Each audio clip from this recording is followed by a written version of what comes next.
Hello, everyone, and welcome to Dungeons and Dragons Episode 6 The Lore of the Lands. Today, the heroes are actually making their way down to Onahole, deep in the deserts to the south, where, during their travels, a mysterious creature that burrows underneath the sands, which is coming at the direction of the parties themselves. But Elgen, the Wildfire druid, actually notices this as he sees the tremor from the sand in the distance. He immediately turned to look at the rest of his party members before anything could actually happen. Judging by the movement and judging by the small sand ripples actually move towards them in such a speed, he knows that these are just smaller versions of the enclave that actually dwells within the desert lands itself. But Alden, you notice the creature actually coming, burrowing underneath the sand. But you have time to actually tell the rest of your party members to either prepare themselves to defend or to not walk on the sand too hard and just to stand still. You know all this. You can these creatures, they will attack if they sense any slight tremor beneath them. But if any party actually just stands still, rolling their dexterity saving throw under a certain difficulty check, this encounter will be avoidable. Okay, Elgen, to you can roleplay this. What do you want to do? Hold up a second, guys. Are you guys noticing the ripple in the stand? What about it? That is not something that we would like to encounter. It probably will come out from underneath us and devour us whole. I can suggest, rushing into these ruins in front of us and climbing up on top of the rocks so it can't sense us, or play it safe, or we can try and bait it out and kill it. Up to you guys, but my suggestion is run for these ruins and climb up on the rock. Agreed. Any other objections? No, I'm quite fine with avoiding fighting them. These creatures should be left be.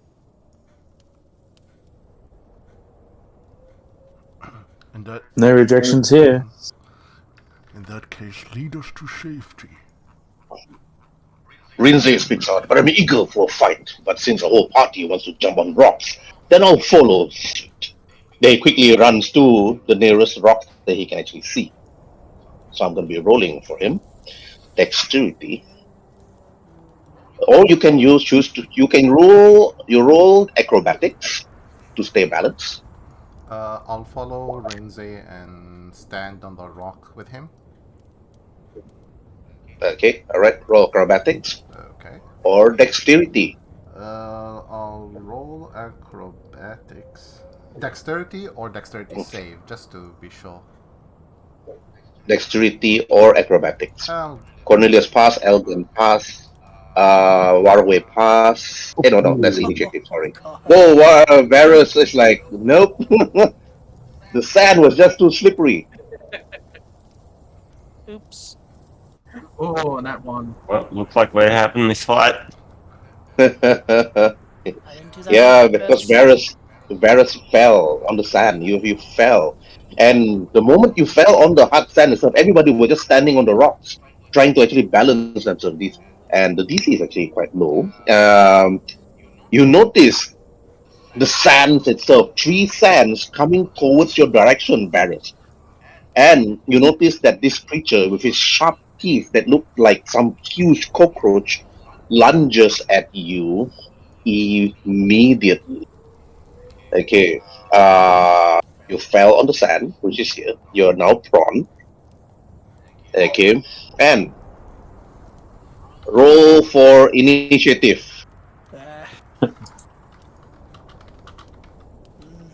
It's not like I did that on purpose. Or did I? Oh no, I rolled really high now. That's a pity. We're still level 2. Yes.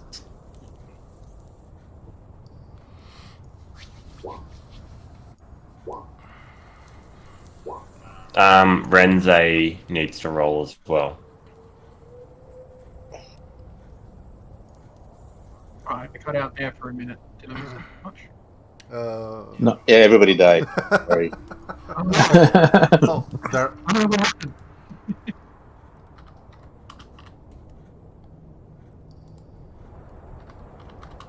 Alright, initiative. Okay.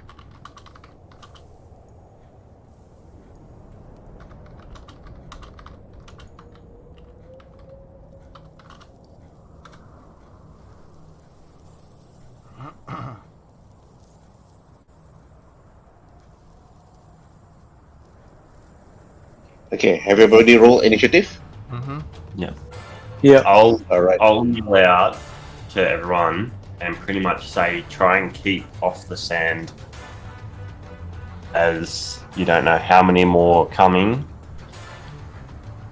and they might be able to go back underneath the sand and come back up.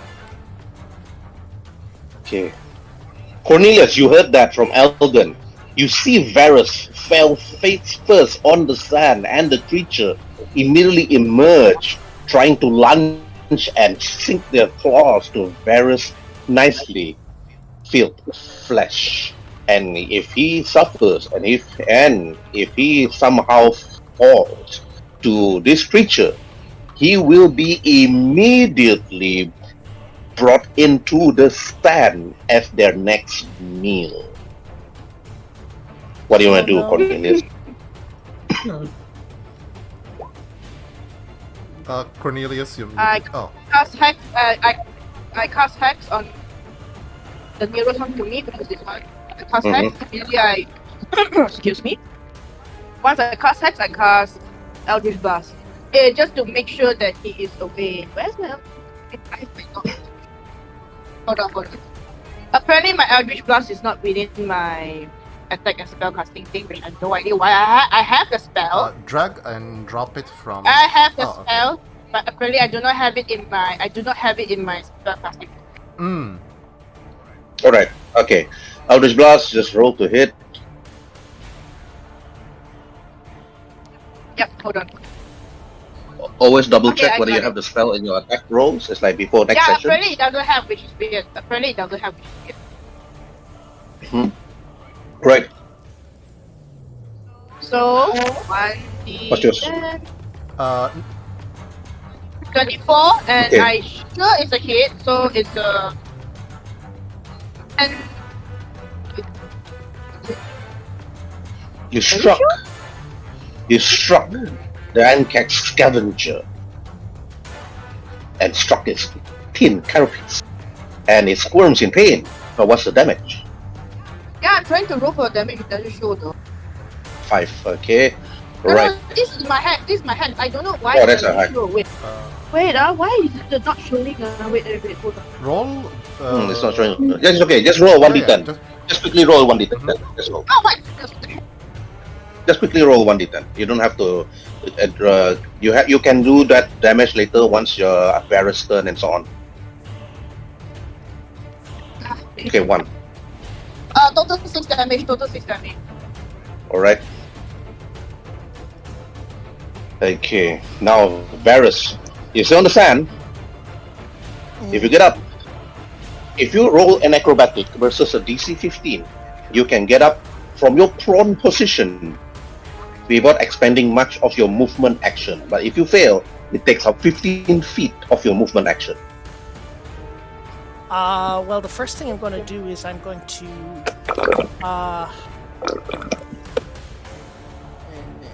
one second, I just want to double check something.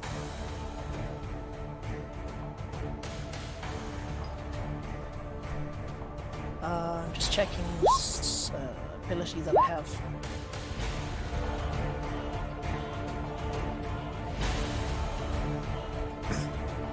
Okay, I think it's a weapon attack. Okay, so the first thing I'm going to do is I'm going to Who here is the best at long range attacks? Me. Okay, I'm going to cast a spell on myself. I'm going to twin it, casting Sanctuary.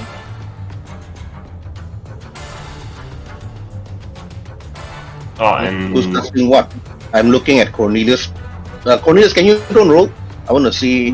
No, because I'm trying to test. Apparently something wrong with my Eldritch Blast. I can roll for other damage, but not my Eldritch Blast. I have no idea why. I'm trying to testing. Is it something wrong with my Eldritch Blast? I'm sorry.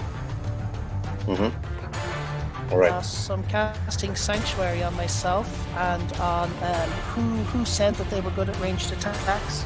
either Elgen or Cornelius would be good for it. It has to be a weapon attack, so maybe Elgen. Yeah, so I got my bow. So I'll cast on Elgen, so Elgen is free to take a weapon attack on any monster he sees fit. And then I will stand up. So I need to roll an acrobatics check. Yeah, acrobatics check. If not, you're just gonna use up 15 feet of your movement. Even climbing up the rock will take another 15 feet. There All right, we go. you climb up.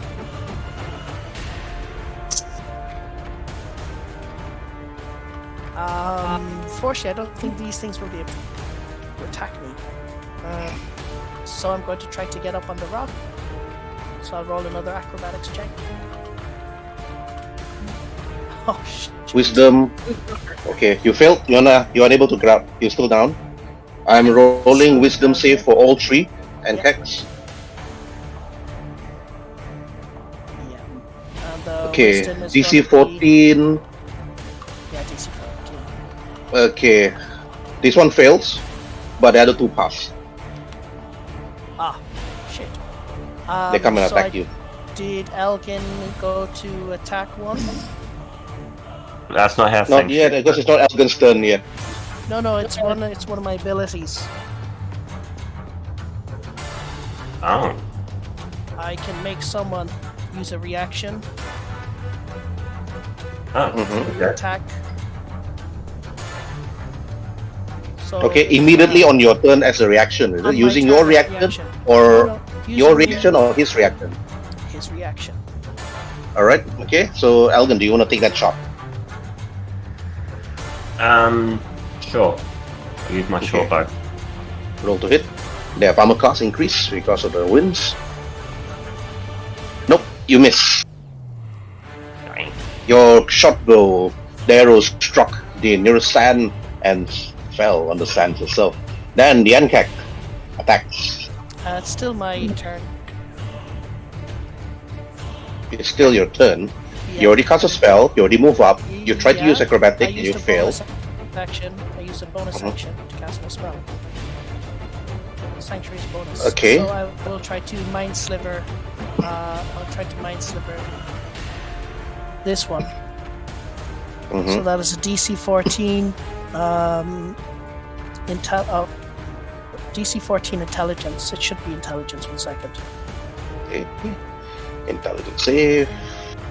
DC 14. Okay. They roll. I roll an 18. Okay. Okay, that's No it. worries. That's my turn. Okay. This one attacks, followed by the second one. They're gonna roll to hit. Okay. Let me see their traits. No, they can roll. Okay. Attack. What's your armor class? Ooh, natural 20. Okay. My armor class is only 10 at the moment because I haven't been able to get any equipment.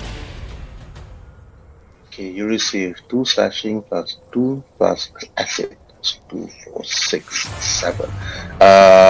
Alright. You are grappled immediately. You are grappled by this one, so putting him closer to you. And you receive 7 HP damage. Yep. Okay, in order to escape, you need to roll escape DC later on. Okay, Sure. this one attacks you. Okay, you have advantage because you're grappled. And then it's a hit. And you receive 5 slashing plus 4 acid, so a total of 9. I am down. Okay, and this one. Done. Druid turn. Varus is down. He's gonna be food later on if you and Rinze don't do anything. What you wanna do? For me, bonus action to rage but beforehand I tell Rinze, to battle! That's when I rage, I'm like, "Brah!" I go and attack that one, and I attack him with my longsword. Sorry, greatsword. Greatsword. Is it a hit? Alright. Obviously, it's a hit. Let me just check. Yeah, due to rage, because I'm raging. And he takes 13 damage as I basically like run and then like side slash. Okay. You use your sword, you slash so hard, he actually screams in pain as his carapace actually like blew up and orange blood like starts splattering all over the place. And then what do you want to do next? Nothing, right? Yeah, nothing. I cannot attack twice, only one attack. Alright. But that's when I just scream and say, Rinze jumps in and like screams. And then after that he attacks. I'm gonna be using his Warhammer 200 and hits. And he was like, "Nah! Only I will be able to slap Varus, not you!" He screams at the Ankax and damage it for a measly 3 damage. Ugh. Okay. Tyrson, while you're at the top, you see that Varus is down, but Rinze and Druid jump in to try to save him before the Ankak actually drag him down beneath the sand, otherwise it'll be too late. What are you gonna do? I see this happening. I'll charge this one. Jump off and charge him. And You use the momentum of the rock and you jump. Yeah! And I'm gonna cast. Should I do it? This is a little bit overkill, but anyway. Thunderstrike. Thunder Slash, sorry. I just put it in the D. So. I just gotta roll for. Yeah, I just gotta roll for attack.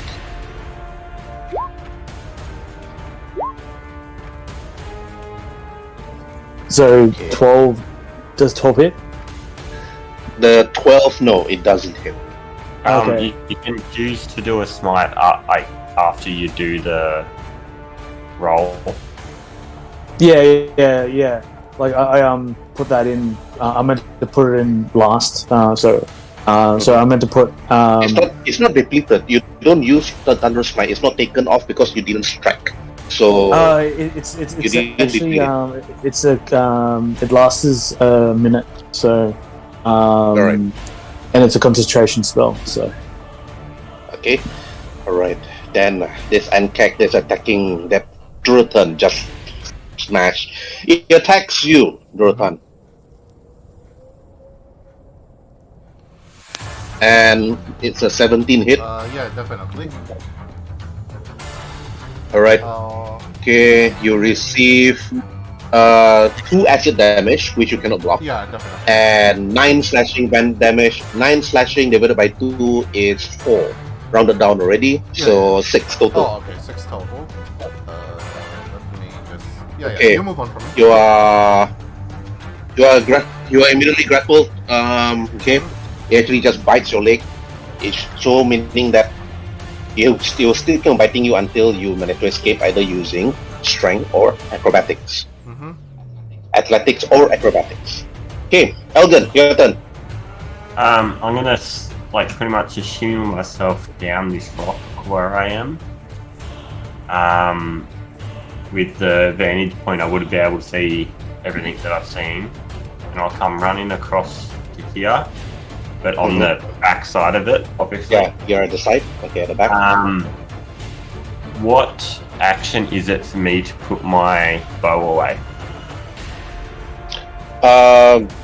Putting your bow away normally is just a normal action. Just putting it at the side should be no problem. Yeah. It won't take your movement. I want to drop my bow and get my staff, and I'm going to be casting Healing Word on Varus. So it's a bonus action. Cast it level 1.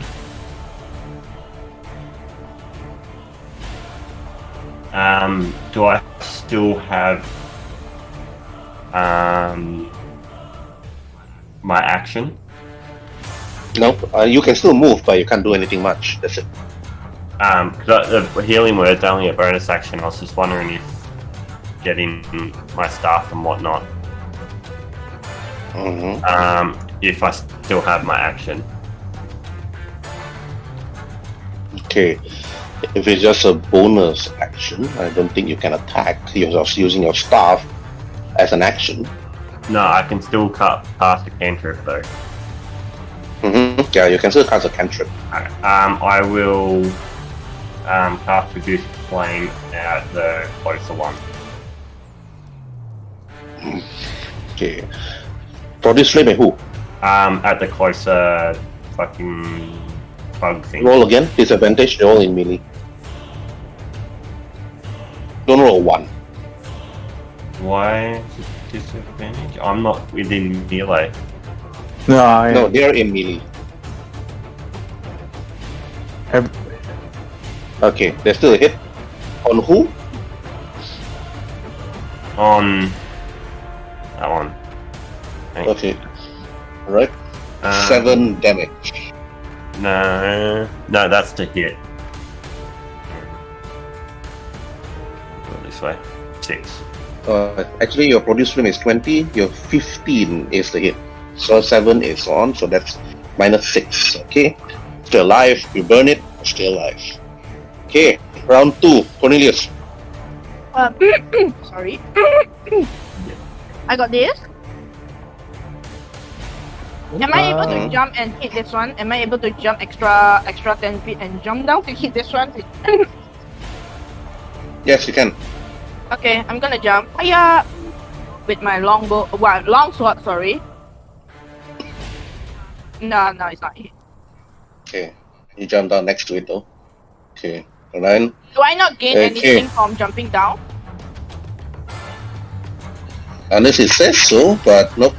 No, I mean like as like never mind. Okay. Alright. Waruay, your turn. Yes. So, on saying that, I will attempt to run down the ruin here, jump on the back of this creature here, and that's my attempt. Okay, roll to it. Let's say hit. Damage. And then I will follow up with 2 unarmed strikes. Hit. Roll for damage. How do you roll damage? Click on the word short sword, monk unarmed strike, and monk unarmed strike. The damage will appear. On the chat screen, just click on it. Just click on the word short sword, monk unarmed strike, and monk unarmed strike.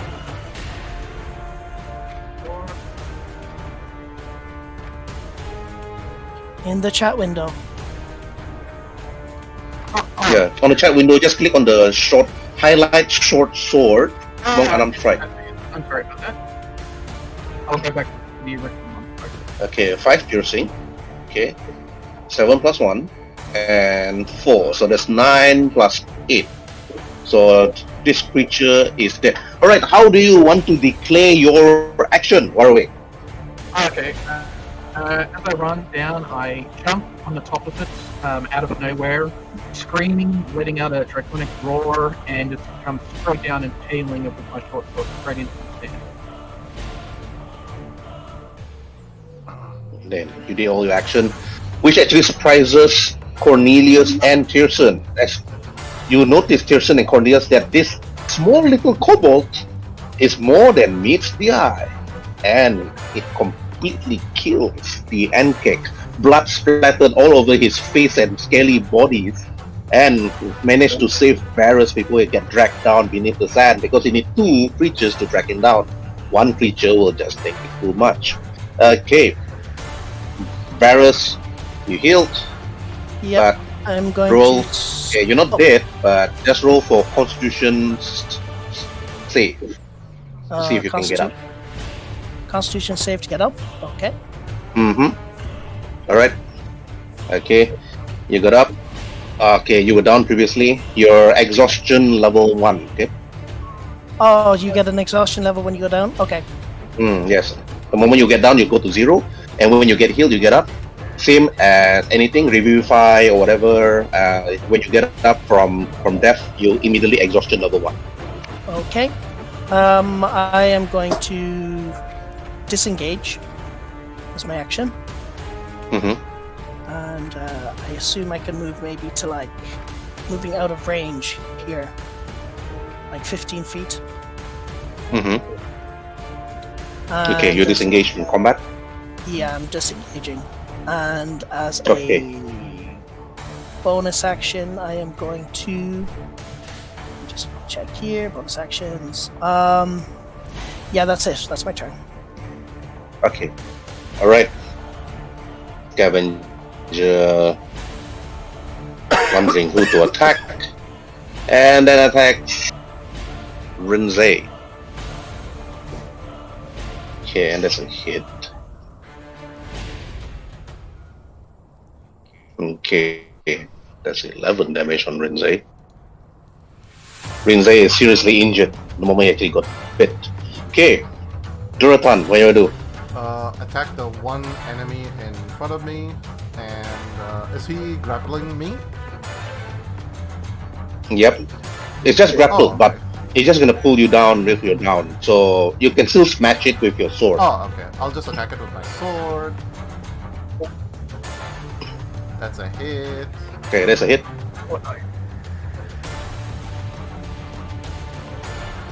Okay, that's 9 total damage. Okay, you stab your sword. Okay, you killed it. How do you want to declare this kill? As I see him like grappling my leg, trying to take me down, I just raise my sword and stab at the place between his head and neck area, severing the head or most of it in the process. I'm like, I dedicate this victory to you, God of War! as he like, you know, screams and moves to move basically here behind the other unkeg on the other side. Alright. Okay.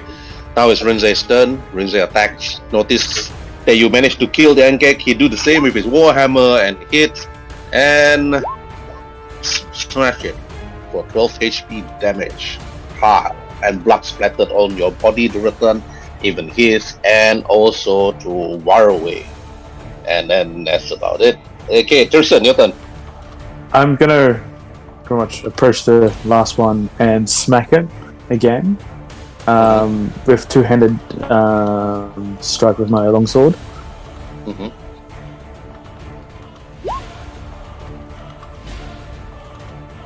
So, His carapace was too thick for your longsword to penetrate it. You have never fought a desert creature before, Tyrson. This is your first time. Maybe that's the reason why you're unable to hit.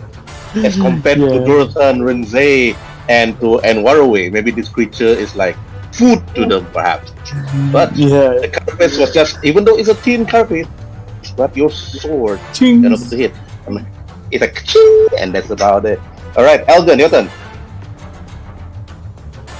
Well, I'm just gonna do nothing because there's no point me trying to hit anything. You can cheer. You can do it from that side. I'm just gonna find the rock and stand on it. Alright. If you move down, you could get a clear shot here. No, there's no point when there's 5 other people there in it. I'll probably get No, disadvantage. he's still gonna get disadvantage. Okay. Trying to not hit them into in melee. Okay, then round 3. Okay, Cornelius, what do you do? Let's do one more, right? Oh, do you want more? Do you want more of them to appear? Well, no, I don't know. Depends on you. I'm just gonna jump. I'm using my jump. Yeah, attack and hit. That is Okay. damage. My goodness.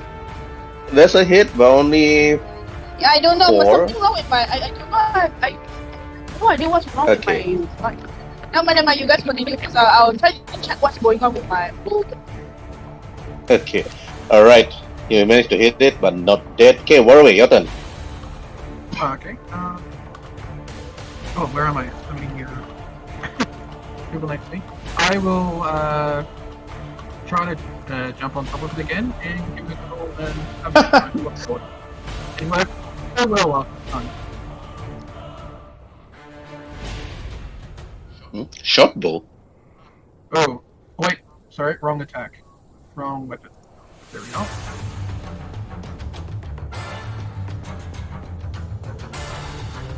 Okay, it's a hit.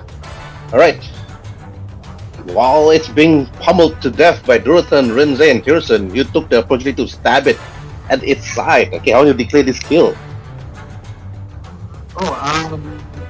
As you run up and essentially split between the carapace to decapitate it, that's when I hear Dartman scream, "Don't kill it!"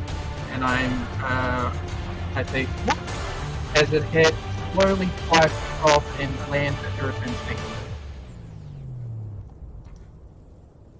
And I turn to him and say, "Whoops, sorry, I Right. got a little overzealous." So do you kill it or just knock it down? Oh wait, can I just knock it out? Yeah, you can. Oh, okay, yeah, in that case then, yeah, I'll hit it that hard with the short sword, it just sort of knocks it out instead of killing it. Okay. You knock it out successfully, and then after that it just stood there. Bleeding, but unconscious, but still alive. Which actually surprises Elgen because sometimes this creature are mostly hunted for its food and carapace. But maybe you can actually use it for money, you think to yourself, since you are actually heading back to Onahole. But you just killed 3 of it. Congratulations. And Varus is actually still injured, but luckily he's not dead and taken away as food.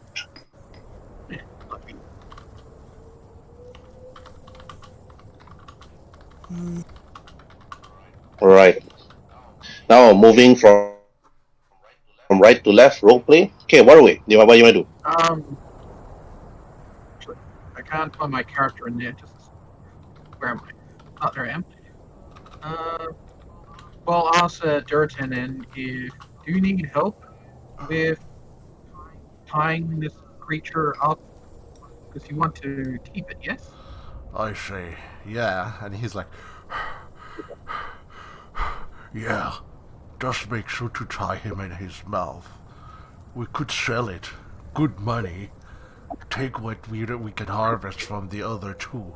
Mandibles, legs, carapace, meat. Leave nothing for the desert. As for this one, he could fetch a decent amount of silver, since it's alive, and even if nobody buys it, we could tame it, use it as a beast of burden. You know. Anybody got any objections? Nope.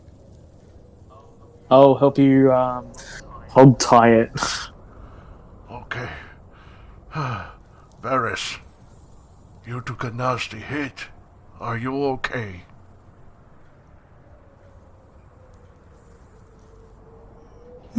Yes, I'll be okay eventually. I just need to sit down.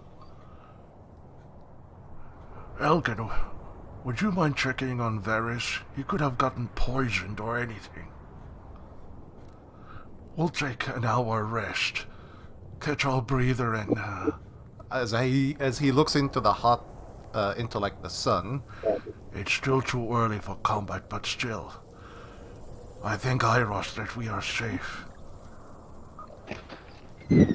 As he cleans the blood from, he just puts some sand onto like his sword so he can like wipe it out with the blood and everything, and yeah, you can just pass it on to the next person. I don't want to keep role playing.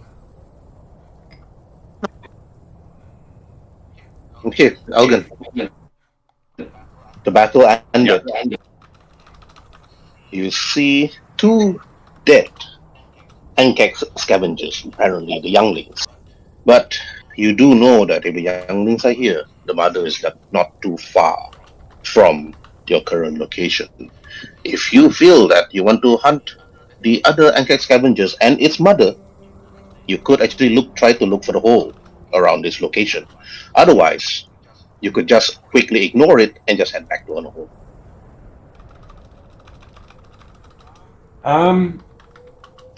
If you guys are up for it, you can go for the mother, but you know, Varys almost died. It's probably best that we try and get home. Or my home. But I'm only one person, I can't make the decisions for all of you. Okay, Varys, you heard that. You actually lean on the wall, actually trying to take a breather after all that. You see that your companions Durotan and Rinze and the others actually save your life, making sure that you're not food for today. And you heard what Elgen said. Do you all want to actually go down and look for his mother and his other children, the same that just appeared to you earlier, or head back to the safety of Onahole? Well, I was ambushed this time. Next time I'll be ready. It's not going to happen again. Okay. Then next, Tyrson, what do you want to do? When I finish tying everything up, I head over to Varys and put my hand on his shoulder. And I said, well, that's a close one. But you learn from your mistakes and move on. Death is... Was it? Death is... Just think about it. No, don't worry, I can't remember. But anyway, it's a learning curve. Next time you'll be better. And pat on and back and walk towards the thing, the creature. Okay. You tie the creature actually together with Rinze. Rinze then just looks at everybody. I do suggest that we should head back to Onahole. Varys doesn't seem like he is ready for another round right further ahead. He just like scoffs. But he flexes his muscle slightly and said, Elgen, you may lead the way to your place. I believe that we should reach the city before sundown. Then he continued helping Tyrson tying the ankle. Okay, Durotan, to you, and then lastly to Cornelius. Durotan, what is your last action? My last action would be to cut as much meat and body parts from the other two dead Ankeks. Like, basically harvest everything that can be harvested and leave nothing except, an empty carcass. Roll for survival. I want to see how much item you can take, how many you manage to get from the Ankek scavenger. But anybody else want to look? Okay, you just simply cut. You just simply see it as it is, and you simply cut which you feel like cutting. And to the dismay and to the disgust of Elgen, it's like that's wrong way to do it. But then you just did what you did, but Tyrson just like tying the other Ankek, making sure that its legs, its claws, its mandibles is nicely secured so the creature won't squirm and try to run away. But Druton, you just managed to get a few items, so like few meat, maybe few carapace, and just leave the rest of the bodies to perhaps the creature of the sands to take it and consume whatever left of them. But it was done. Okay, Cornelius, to you. Well, I just see them doing all the things and it's like, oh, so this is what adventure does. Okay. Because he did, before that, he never actually really go on adventure. And he was forced to be in adventure because of shit happened. So yeah, he just like, okay, take those things. He will try to help Tyrson, I guess. I guess he will try to help Tyrson. He sees that Tyrson has more knowledgeable in this kind of game compared to the guys like smashing that thing left and right and down. Like a barbarian. Yeah, like a barbarian. Which he is. Mm-hmm. So it's like such a barbaric act. It's like, no. Yes. And then after doing all that, you pack most of your stuff, clean some of your wounds, but the one that's actually seriously more wounded than anybody else is Varus and perhaps Duratan with some acid like on his skin and some bites on Rinze's leg, but that's about it. But you all actually made your travel towards Onahole, dragging the alive enclave perhaps to sell or perhaps to use as a pet. But in order to do so, you need to domesticate it, and not to mention you need to find a cage, which is really expensive in terms of Onahole. But you traveled to Onahole itself, and then arrive within the next few hours. I talked to Elgen about I'm after a herbalist. I have some problems with family. My mother, some reason, is in the desert looking for me for some reason, and I think this alchemist knows where she is. Do you know the name? Who I got to see? You spoke to Elgen about that. Elgen, there's only one alchemist in Onahole, and she refers herself as Icho, but she learned under a mage or a wizard, actually, by the name of Formido in Onahole. But after that many few hours of walk, you arrive at the gates of Onahole, Elgen, and you see a tabaxi leaning on the side of the wall as looking at you and the rest of the party, crossing his arms. Then he speaks out. But when you see him, Elgen, you know him as Mufa. And then Mufa turns to stares at you, Elgen, and said, Elgen, funny to actually see you back after so many days. And you brought friends. You're not the type of person that I remember to make friends in your travel. Or are these people just acquaintances? People that you work for? I had a job I needed to go do, and seems like these guys helped me out with it. I'm sure we're friends, right, man? Jeez. Known each other since we were kids. A job? Funny. You're not somebody that I will remember as the type of person that takes jobs. But doesn't really matter. To me, this I move on and looks at you. A job's a job, as long as it pays, right? I'm not getting paid. I'm getting experience. He looks at you. You're not getting paid? You should stop doing all this charity work. Trust me, one day, mate, when I'm strong enough, I will. Unlike you. Well, I love getting paid, but how about if I have something for you to do?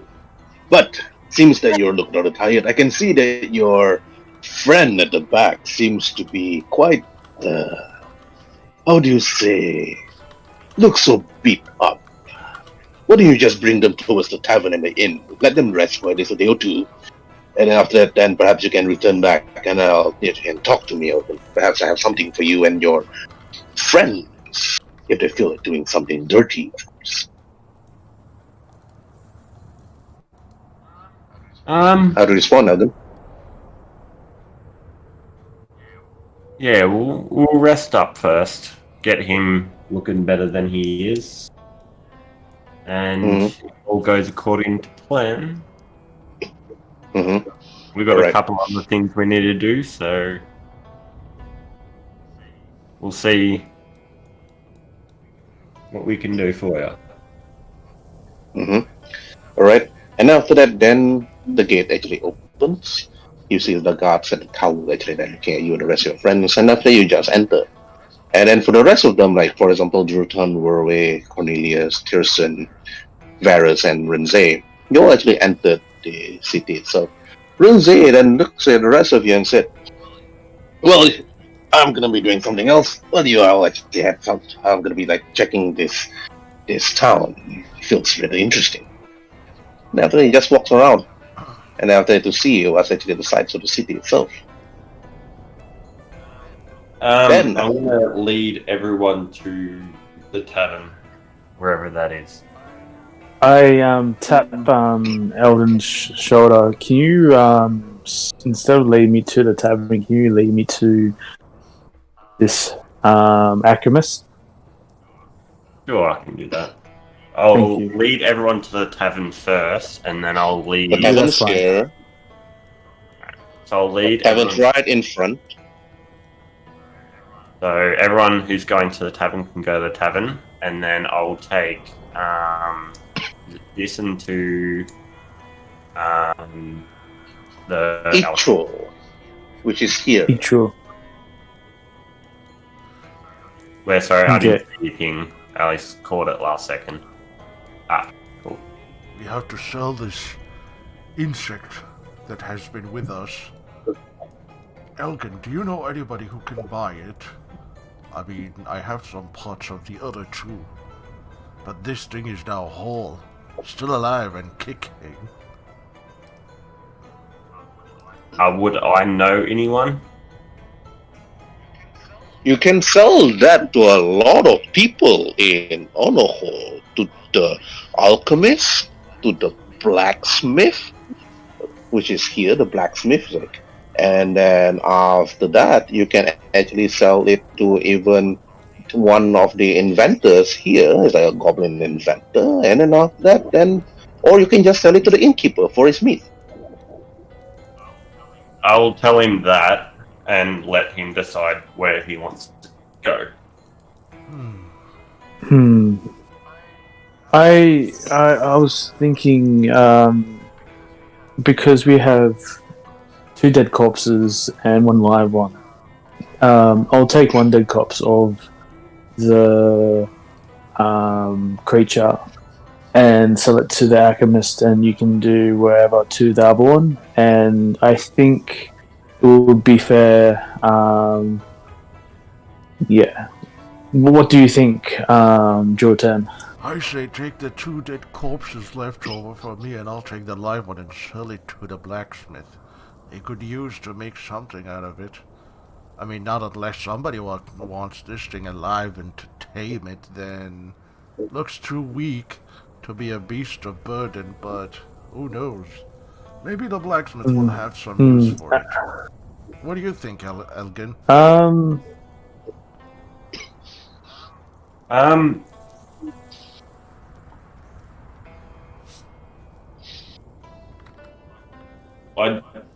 I'd say take it to the alchemist, because the alchemist might be able to keep it alive and, I don't know, harvest its organs slowly and, you know, be able to use it for something. I'm not sure what they do with it. I sort of agree that probably the alchemist could harvest the Blood or something. the blood for something useful or poisoned. But I think if it does die of the whole service, you probably will unsell it to the blacksmith or the inventor. Agree. And then sell the meat to the tavern. Agree. Since we're close, And- since we're close to the alchemist, mind introducing me to her? I don't know anybody here. As this conversation is happening, I'm just going to walk off. Awesome. While they're distracted talking to each other, trying to work out what to do, I'm just going to walk off. Okay, alright. Then I'm gonna be doing your scene last later. Okay, Dorotan and Tyrson, you arrive at the alchemist. Elgen just actually pointed to you where you need to go, but you actually arrive at the alchemist itself. You can see the female alchemist and perhaps a teacher or master the distance, and then she just like, looks at you, long flowing red hair, her face seems to be like looking at you and said, an orc, and quite a pale elf. And then she looks at Tyrson, she squints her eyes, and then in the distance you can see one particular man, dark hood, carrying some sort of staff, his hand on his chin. And after he walks slowly towards you, Druid, and after he said, have we met? Have I? I look into Tyrson, and basically, like, I look at him and say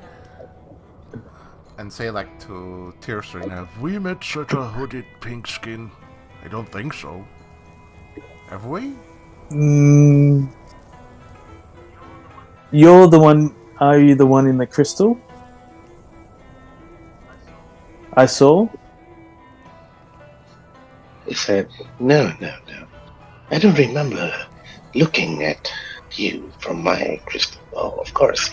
But what is your purpose here, orc? And you? He looks at you, Tyrson. It's a pity that the sunlight do not affect your skin. For a Dhampir, you're far away from home, aren't you? Yes. I just completely ignored, not agreeing I'm a Dhampir or not. I'm gonna say, my travels are here to find my mother.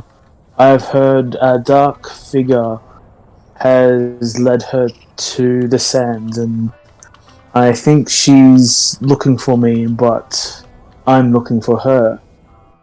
Do you know where? Have she visited this place in her travels? Roll for persuasion.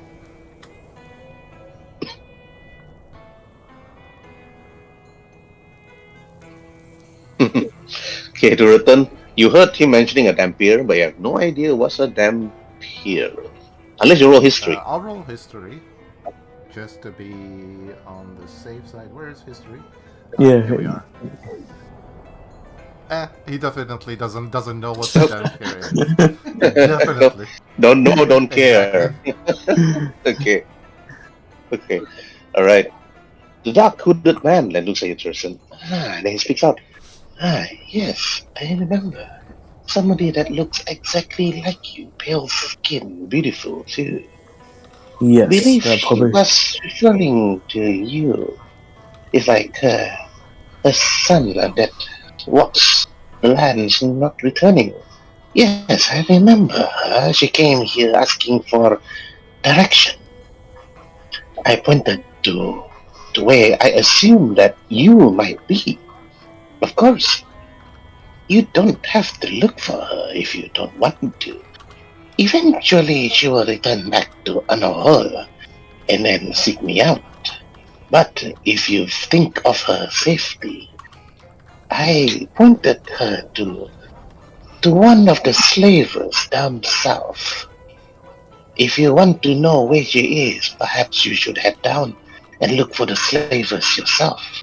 You have a very strong, muscular friend here. He walks over to Dorothon, and then he touches your biceps, Dorothon. I just like raises an eyebrow and say, Are you buying this? and I chuck down the tide and keck. If so, how much you're willing to buy it for? He looks at the tied ankle as you put it on the floor. Pop! You put it there, all tied up, still squirming apparently. And he looks, not only are you strong, but you managed to bring back alive and kick. Well, not its fully grown version, of course. Just babies, but still better than nothing. He kneeled down to look at it, and then after that he just like put his finger, after that he poked at the bottom part of the ankle itself. For this live specimen, like I can do something. I would give you a roll for persuasion. Tyrson can help. Tyrson, Yep. you roll first. Yep. Okay, that means I roll with advantage. So here's the first, and here's the second one. Yep, 21. Okay, looks. Seems that your friend is quite close to you, trying to haggle some pricing. But I will give you 7 gold pieces for this one. Make it 8 gold pieces and you got yourself a deal. Sorry, friend Orc, but it seems that you already rolled for your persuasion, so you cannot haggle any higher. Okay, 7 gold pieces it is.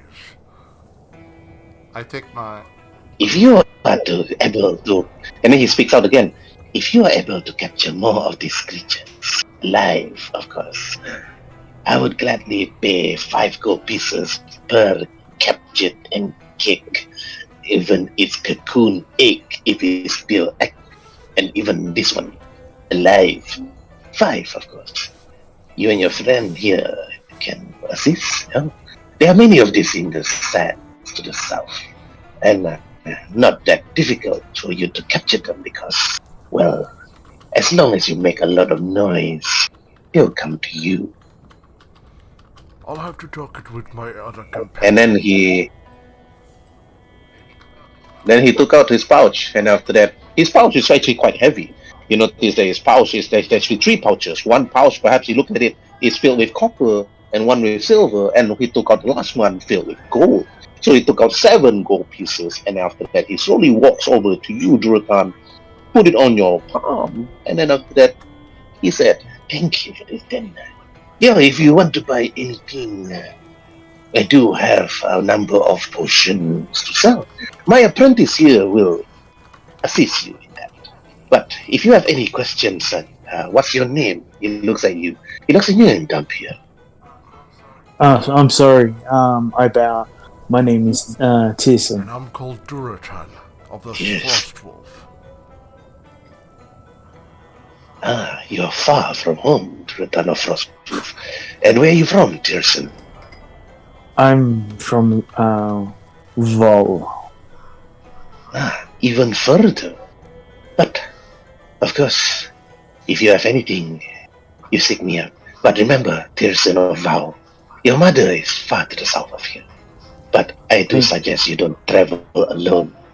The desert elves, they don't like people like yourself and the others, of course. But for Druidan of the north, of course, you are always welcome to the lands of the sands. The slavers themselves are mostly orcs. You will fit quite well with them. By the way, do you know the cleric named Elderman? Elderman? He laughed. Elderman is an old friend of mine, of course. I believe that he traveled to Val instead, if I'm not mistaken, together with another friend of mine, Petranikos. I believe that she's still there, yes. Yes, she is. Elderman passes his regards. He's a great friend of mine as well. Then Elderman, that I send my regards back. But speaking of which, funny that you mentioned him. Then he walks to his shop. You waited for quite some time, and then after that he came back, and then walks over to you, Tyrson, and then he said, "Take this." Thank you. Is this for Elderman? Question. Yes. This is for Elderman, and also for my friend Petranikos. Pass it to them when you see them. Will do, my friend. It's funny to see you here. I feel as if it's fated for us to meet. And then he walks off. And then after that, they said, "If you need anything, just knock on my door." Yes, I do. Before you go, sorry. Where would the body parts of the lizard creatures fetch a good price? You should sell that to the tavern keeper. He would be able to make some really nice soup with that. Okay. As far as carapace, it's not enough for the blacksmith to even forge an armor out of it. But I have no need for it. And for the meat, you can sell it to the tavern. Okay. Thank you again, my friend. Then after he said, thank you to you. Remember, it's not a choice for you to look for your mother, but it is a decision that you have to make. Then he walks into his office Most shop and then definitely. closes the door behind him. And, Alright, okay, lastly, Dorothon and Tyrson, what do you want to do before I move to the others? Yep. I'm gonna look at the apprentice and smile, and with a big smirk, and tell Durotan, I'll go to the blacksmith see if I can get a price for the carapace. My friend. Okay, the blacksmith is here. Yeah. Okay, really at the corner. Yeah. Okay, and then you move there. Okay, Dorothon, you?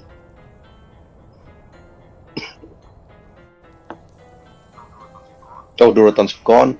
Okay, Elgen, you need to move here. You need to move your character here, outside of the city. Yep. Alright, okay, and then to the tavern. Alright.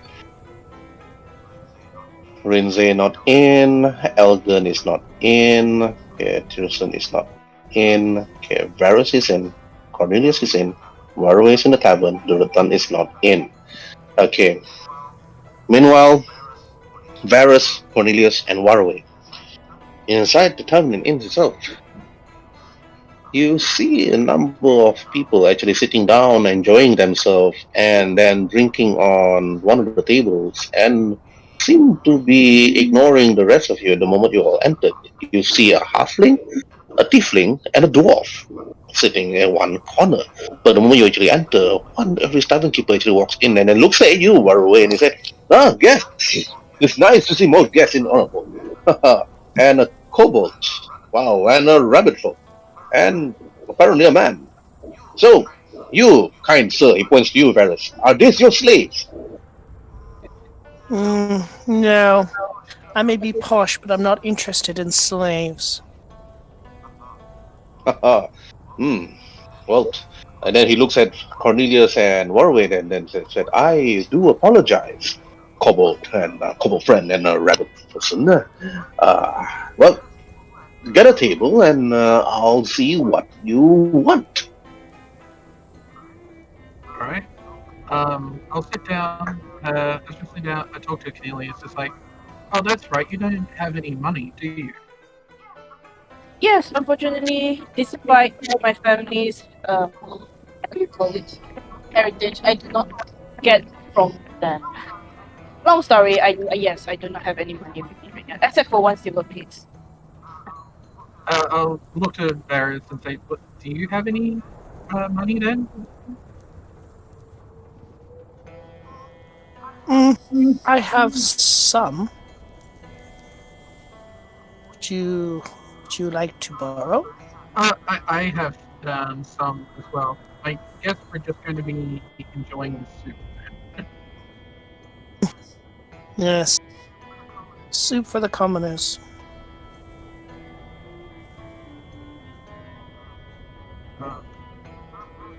As I look across the table, I see the dwarf. Is the dwarf familiar to me? Because there have been a number of dwarves that have come and visited the cave to mine crystals. No, you've never seen this dwarf before. This dwarf apparently like carrying his axe behind his back, his beard like full, and he looks like somewhat of an adventurer to you and not a miner. But he does not even look at your direction, neither does he actually turn his back to see Varus or even Cornelius.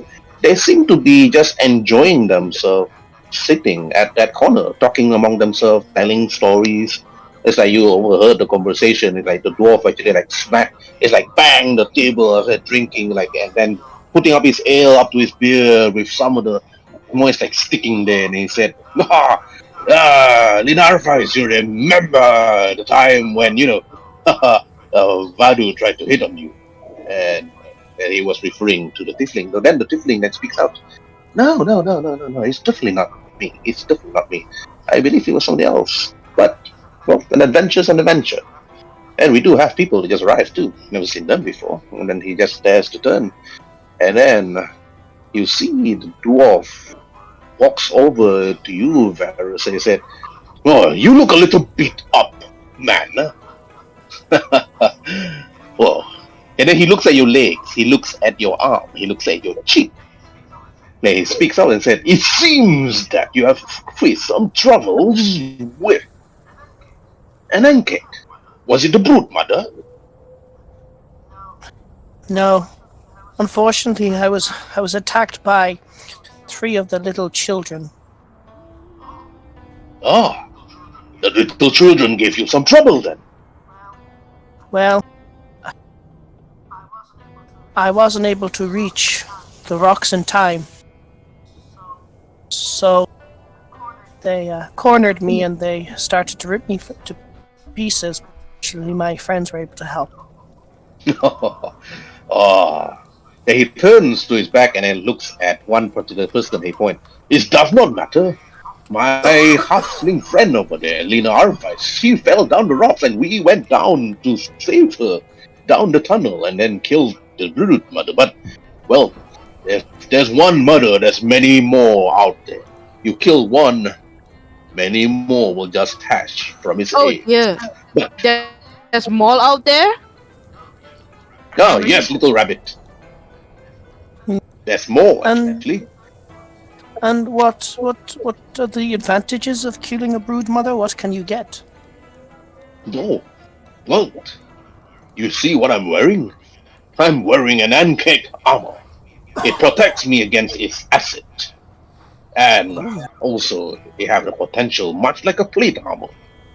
Killing one, if you can bring one to the blacksmith, he would gladly oblige to actually make one for you if you're the one that loves to wear things such as this. But one thing good about anklet armor, it does not disrupt spellcasting. However, you can ask Vadu over there, but it's not your typical spellcaster. But there's a little bit of tip, my young adventuring friend. If you ever see the sand smooth, unusual, the best place, if there are no rocks to stand on, it's best to stand still as the rocks themselves. I appreciate the information. And I am interested in this ankeg armor you speak of. I am a spellcaster of sorts, and I would like to protect myself in the future. Thank you. And you're welcome.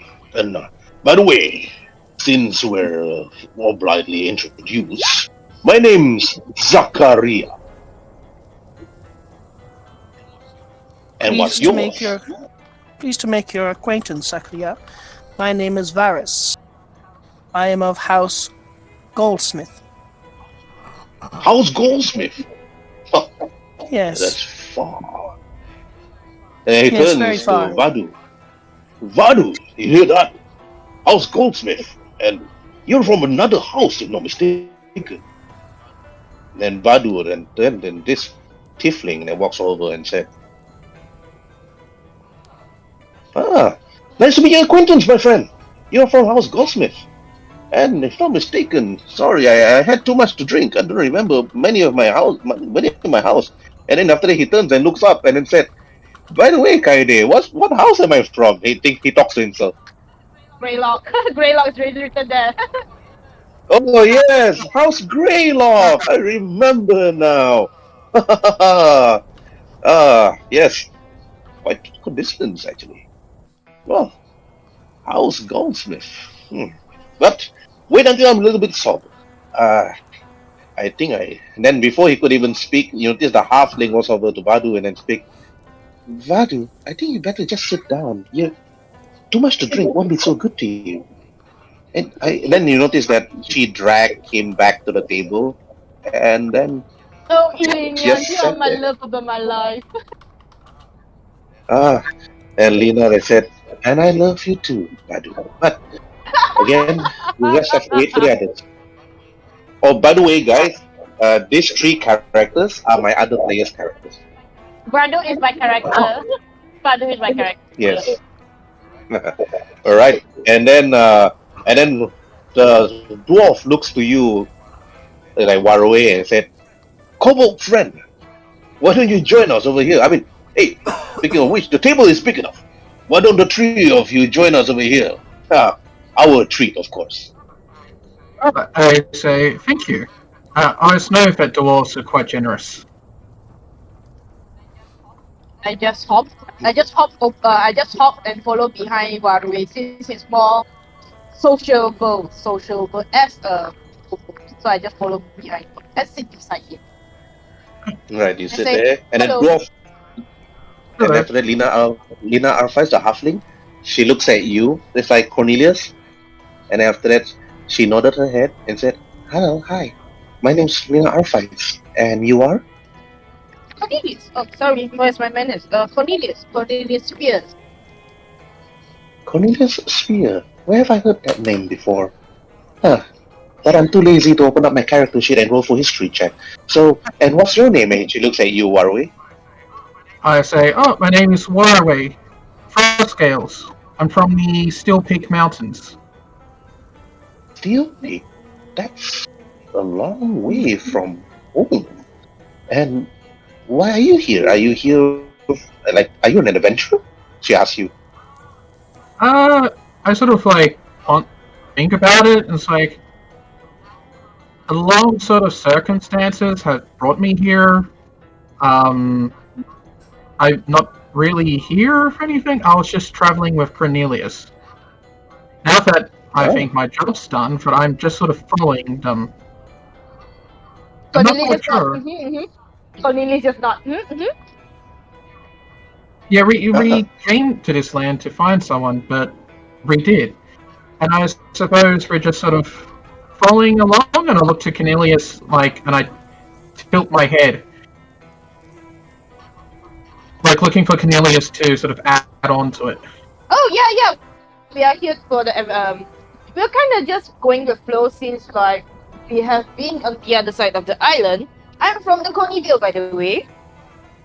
Well, before that, yeah. Cornelius, have you been there? They seems like a very nice folk. I'm sure they will like you. Cornelius is pointing at, what is it called again? Elena. Lena.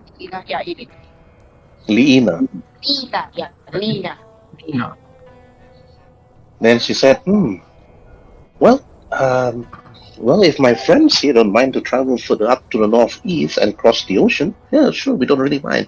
But our job here is to mostly protect Onahole and most of its other villages nearby. And we are adventurous, but we don't really adventure much. And then she slowly then looks at Vadu, because my friend here, this tiefling friend of mine, likes to drink and have fun. And then you see the dwarf then next to the tiefling, then looks to you, Waruay and Cornelius. Enough chit-chat. Varys of House Goldsmith, you don't have to be a stranger. Walk over here right now and join us in this chair. And Varys just stood there, looking at the rest of his party member and not saying a word. I call Varys over and say, "It's fine, Varys. I've milled with dwarves before. They're fine." Is he AFK? I think he's. And then the dwarf looks at Waruay and Cornelius. What is wrong with Varys? Is he AFK? I will go over there and grab his head and sort of drag him to the table. It's not that. It's this attack shocked me to my core. I'm still coming to grips with how close I came to death. Some post-traumatic stress disorder. PTSD. Badu. If you wish to make fun of my condition, go right ahead, commoner. Vadu of House Greylock looks at you, Varus, and said, "You don't really have to worry, friend. We all have died before, and thank the gods that our souls return. Well, obviously I don't want to, but I needed to return back just for the love of my life. Lina Arfice here." And then Varus, you just look at this tiefling and the halfling. Tiefling and halfling, even if they were to have babies, it's not going to be a very pretty sight, think to yourself. But Unfortunately, no one in our group has level 3 spells. Vadu then looks at you. Yes. Sadly, you need to level up. Well, sorry. Sadly, you need to be at higher experience, of course, to cast a higher level spell. He spoke up. And then the dwarf then looks at you, Varus. "Come, Varus, sit down." And then he calls the tavern keeper. "Tavern keeper." And he said, yes, my friend dwarf. Right away. Then you just sat there. You ordered some food.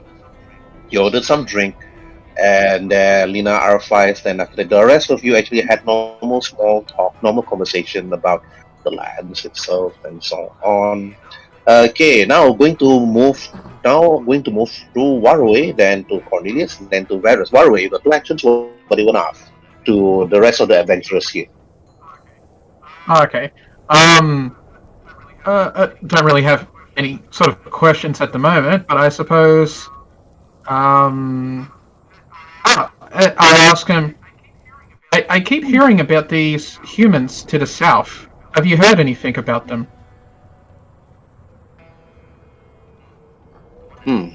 The one that actually answered you was Lina Arfice. Just because she's more sober compared to Vadu Greylock. And then after that, the dwarf is just busy munching on most of the meat. And you notice the meat that's actually being served, most of it is actually ancak meat. But judging by the looks of it, you think that it's ancak meat. And when you taste it, it's actually quite good. It's like curry ancak, roasted ancak. Wow, name it, everything's there. Tastes like chicken? Tastes like chicken. Tastes like pork too, or roasted pork. Well, that's chicken. It tastes like everything. Yes, tastes like chicken. Lina Arfice said, "The humans to the north, across the mountains. Yes, we heard about them, but as you can see, there are humans living in Onahole themselves too. But most of the people here, most of the humans that live here are mostly more common and more neutral towards the unnatural force of thing, which is non-humans. As you can see, we are living together with tabaxis, lizard folks, orcs, and that's the most uncommon thing, living together with orcs. And most of the orcs here are not barbaric in nature. I've not met any barbaric orc yet, so far. So, and if you're talking about the humans further to the south, across the mountains themselves, it's very well protected. If you climb the mountains just to avoid going through the tunnels of the caves itself, then you're going to be facing the dangers of the mountains. But if you go through the tunnels to the other end, you need to have some sort of documents. And the document itself would actually determine that you are free to roam the north and the south. But getting that document is going to be quite difficult if you're not from a certain house, obviously. And but gladly that, unfortunately, that Vadu Greylock, his house is quite known so far with other tiefling races, and the humans of the south actually see that the house Greylock is quite renowned and themselves, but quite small in itself. I'm not too sure about House Goldsmith. Apparently, it's like quite. Never actually heard much about it. And after she just stops. Okay, well, you heard about all that about the humans to the south and so on. Okay, what's your next question? Okay, I'm curious to see if there are other Kobold clans around here, or if there's another dragon that I haven't seen before. Does the desert hold another Kobold clan out here? Well, the clans, there are many dragons, but the dragons don't really much disturb people, and neither does it need to actually attack. But most of the bad ones I heard are quite far from here, and not many humans or not many settlements are actually brought up in that location. You're not mistaken. I believe the rabbit folks themselves have a green dragon living not far from their village. And after that, she just looks at you, Cornelius, and said, and Cornelius, while you were actually busy eating nom nom nom nom nom dengan cat meat, which is actually like quite tasty, Waruay actually asked about other dragons within the region. But you do know that you have a green dragon living in the mountains not far from your own village.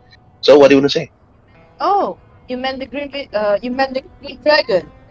Yeah, I have been told by the villagers of Cornelius that there is a green dragon that resides not far from where Cornelius is. But I was told that as long we don't disturb the dragon, they won't disturb us. I mean that's a fair trade, I guess. But why would you want to risk your life and go disturb the green dragon? Right? It's like eating is like looking side by side. It's like right. It's like trying to be affirmative with his question. And after Vadu Greylock has said, well, there's really not much of a quest to actually getting rid of dragons, but there are a number of wyverns in the land. Feral wyverns. There's even one that's actually flying down south of the deserts itself.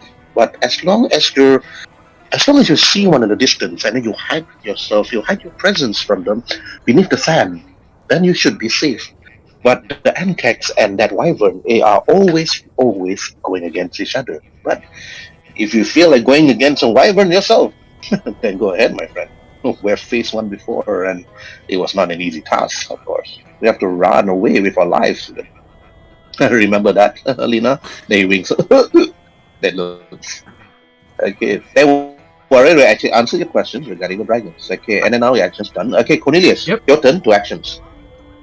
All this conversation about dragon, you seems to be very knowledgeable in regards of such matter, isn't it, Vadu? Right? And then the tiefling that will say yes. But I don't really face them. It's part of the history, actually. It's part of knowledge to actually know more about these dragons. If I feel that I needed more power, then perhaps I would actually travel to meet these dragons. But as for now, I don't need more power as long as I have my halfling friend over here. She's more than enough for me to handle. Wow, it seems that you guys have quite a relationship, a halfling and a tiefling. I'm not one to judge what's going on, but it seems that you guys love each other as much as how a human would love another human. That's such a nice thing to see, despite the world that we are living in. I hope I see you guys in a good marriage. I really hope it genuinely. Then he just continue nom nom nom nom. He's like, so nice. Chicken. Continue, no. Okay, right, Varus, your turn. Question, but is this considered a short rest? Is this considered a short rest? It's considered a short rest. Okay, then I gain back my spell slot. Oh, Alright. Okay, Varus, it's your turn. 2 actions. Any questions you want to ask? Yes. I would like to ask the dwarf about his advice for killing an Ankeg broodmother. Alright. Then how do you roleplay that? oh, that's a good question. Do you have any advice? I'm interested in this armor. Do you have any advice for killing an Ankeg broodmother? They seem to be able to resist lots of my spells. Okay. Roll for persuasion with advantage.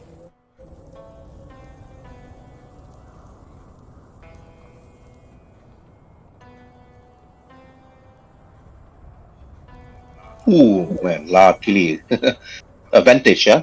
One more time. Okay. If it was no advantage, he'll probably ignore you and continue eating. But he put down his food after munching on it. He turns to face you. While sitting down slowly, his face stern and serious. You're asking the right question, Varus, Goldsmith. But in order to kill one, if you were to face the Broodmother herself within the tunnels, you would eventually lose your life, even in the process. In order for you to win easily against her, you need to call it out to face you from beneath the sand and face you at the top when you and your friends are ready. But in order to do that, you need to have a live Ankek, one of his children, and use its children's scream to call the mother forth. You don't look like somebody that would actually capture a live one, don't you think? That's. Can Cornelius interject? Yeah, I can. That's such a awful way to capture an ankek. Isn't there another humane way to do so? By using the children to lure out the mother, it seems like it's rather inhumane. It is. Lena actually R5 then speaks out. It is actually, but those are monsters and they're creatures, and if we don't get rid of them, Cornelius, they would attack more travelers on the lands themselves. And a lot of merchants and other caravans have been attacked by these ankeks. And sometimes people like myself, Badu, and even Zakaria, and even our friend, I'm not too sure where he is, Christopher, even. We have made and dedicated our life to actually protect these caravans on the road against attacks from bandits and the ankeks, and even, like we said earlier, the wyverns. But if you can get rid of one, there are still many more out there, waiting to devour the next victim that walks on his sands. And that's not the worst part. The worst creature, the monster of the sands themselves, is the worm. The ankek is the least of your problems. I say worm. I'd like to ask this a question. Yes, but those small, tiny, or tiny worms. WORM? WORM, the desert worms. Huge creature, able to devour a whole party if you're not careful. And the best place to be safe is just standing on the rocks themselves. But then again, I don't want to scare you too much, but one ankek, it's like matter to actually stop them from devouring more is better. My second action would be to ask if I can look at the scroll that gives you permission to go from the north to the south using the tunnels. Okay. And after that, it's like Vadu Greylock then turns to you, like Varus, and said, yes, he opens up the map. He opens up the world map. Okay, I do not want to drag to the world map, and might, if you guys don't mind, if you want me to drag it to the world map, I don't mind, but it might lack a few people. But if not, he will just show you the tunnel. But I wish to see the scroll that gives you the permission that is necessary to cross through the through the tunnels. Do you have one of these scrolls? Yes, I do have one. May I see it? Maybe my family has one. Maybe I've seen one before, and I can. Whoa, my friend! You don't have to be pushy and stuff, but it's like you see another Greylock. Here. It's like here. He passes you one of the scrolls. It's like nicely tied with a seal, like a nicely sealed ribbon. And you open up the seal, and after you open up the scroll, it's written there. It seems to be like written in common, and after that it says there, whoever that bears this scroll will have the permission to actually go through the northern and the southern tunnels to the human kingdom, and then so on. And then after that, then for Cornelius, you know that scroll. That scroll is used by many caravans, travelers from your hometown, your own country, your kingdom, your father's kingdom. Safely, you know that scroll, but you just kept quiet. Because in order to obtain that scroll, it's not an easy task. Either you cough up enough money to buy it from the regent or somebody of higher power in Onahole, because Onahole is the biggest town in this region itself. But to get that is going to be a feat itself. Varus, you look at it. That scroll definitely have the seal of two seals actually, the Northern Kingdom and the Southern Kingdom. And whoever bears this scroll can either take the boat to travel from the nearest docks towards the human kingdom to the south, or go through the tunnels with no hassle. I do have expertise in a skill that maybe would it be possible for me to remember what the scroll says well, and also have a good look at the seal so that I would be able to try to forge them? Forging the seal is the hardest part. Forging the words is easy. The seal is going to be so difficult, actually, for you because it uses certain types of wax that is quite hard to obtain. But roll for intelligence. Intelligence, okay. When he offered the map earlier, I wanted to have a look at it, because if it's the map of the area, because I have sort of a thing where I can basically memorize maps, so I wanted to. Okay. You look at the map. It's just part of the world map of the region, actually. But for Varus, you look at it. Yes, forging the words, forging the scroll, exactly that. But the wax seal itself, the two seals, two wax that they use is going to be difficult because they are trying to not making sure that there's no forgery attempts. And then Vadu took away the scrolls from you, and then he looks at you, he eyes you. You seem to be thinking of something, Ferris. You're not thinking of, you know what I'm thinking. You're not thinking of what I'm thinking, or I'm thinking of what you're thinking. You're thinking of forging. You're thinking of forging this thing, aren't you? No, I was thinking of my family holes in the goldsmiths. I think I saw a scroll like that before.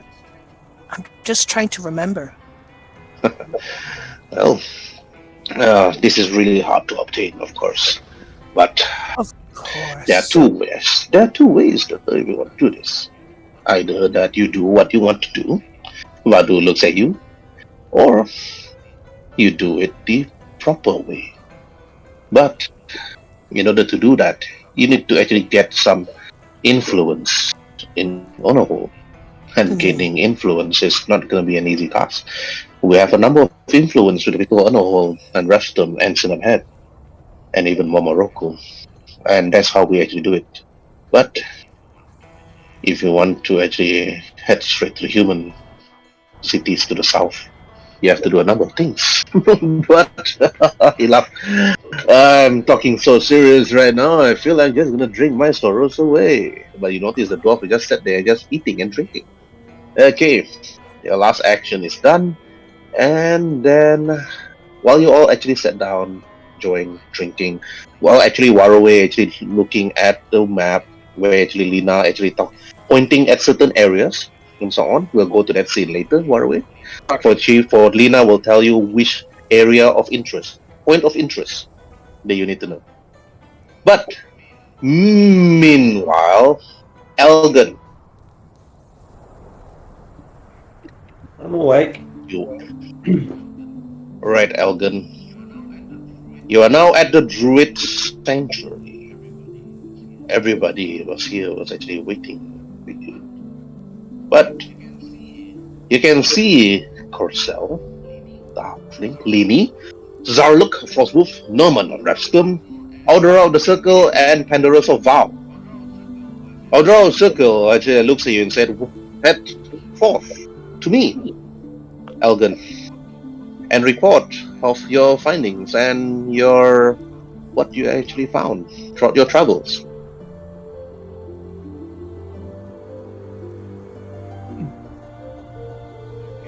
Afternoon. Okay, Elgen, roleplay. Afternoon, my arch druid. And the actual title. I believe my mission has been completed.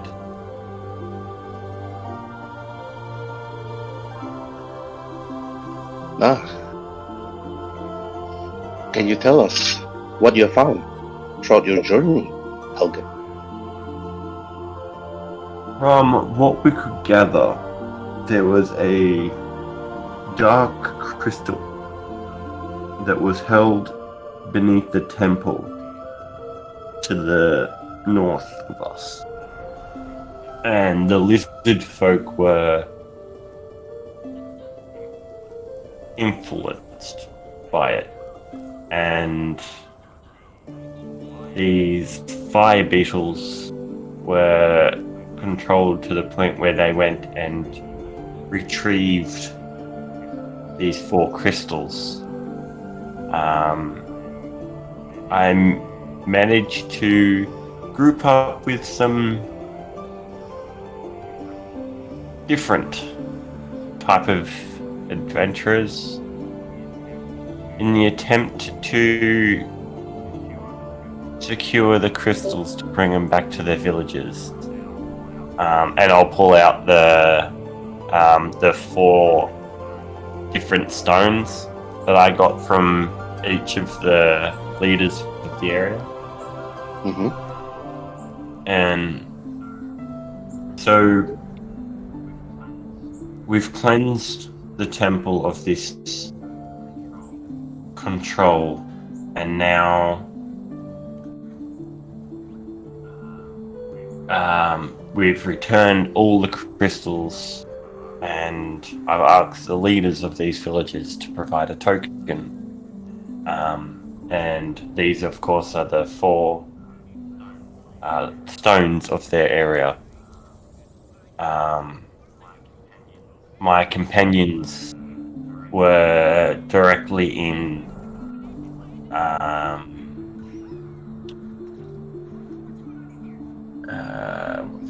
service of these leaders, and they are currently upstairs in Onahole now, relaxing as I am down here speaking with you. Your companions. And what is companions you refer to? We have Druid of the Frost Floor. Okay. I can't remember. Duratan will be so disappointed if he knows this. Hang on. Frost Scale. No, frost skill is Waruay. Waruay. Yeah, worry. Yeah. What the hell did I have get written down? I just want to see whether this Elgen remembers his companion's name and from where. I don't know the map, so. And Andorra Circle walks over to you, Elgen, and then she said, "You don't have to remember most, Mr. Elgen. But do you trust them enough? Do you trust these new companions of yours?" Unfortunately, I have to say I do. We kind of made a stupid mistake and destroyed a very powerful crystal that ended up killing us. Killing. So I heard. Us. Your death and your return. We know all that. The woods themselves, the spirits, they convey the message to us upon your soul leaving, and then your soul coming. Nothing hides from us, Elgen. You can see the master druids here around you. They all know. We all know. But it is good that you actually trust your companions. But do you trust them enough to reveal the circle of druids here beneath Onahole?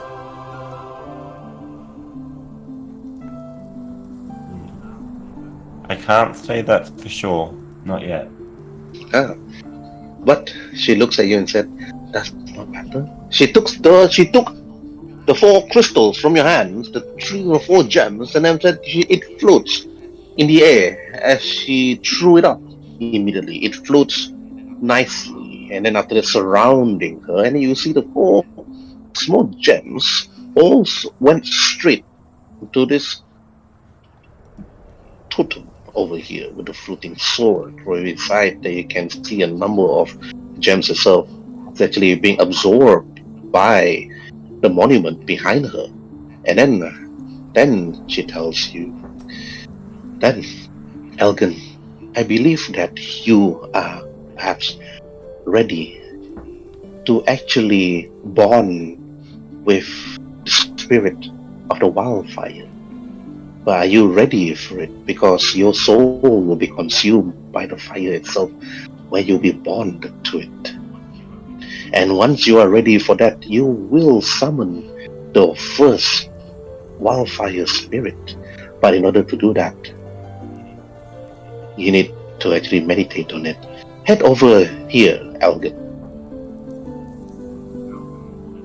Elgen just nods politely and walks away. Right.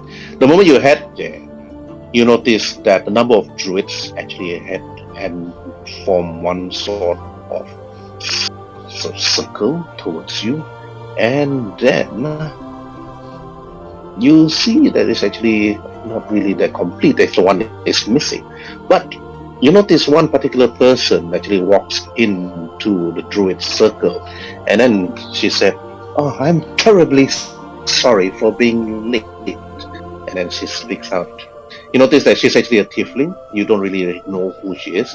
And then she said, "My name's Kaide of Cinnamon.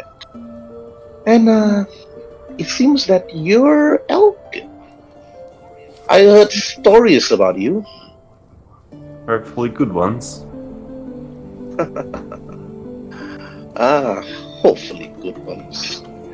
She laughed and then she smiled. She gave a slight smirk at you, Elgen, and said, "But the land itself has spoken to me more about you and your friends.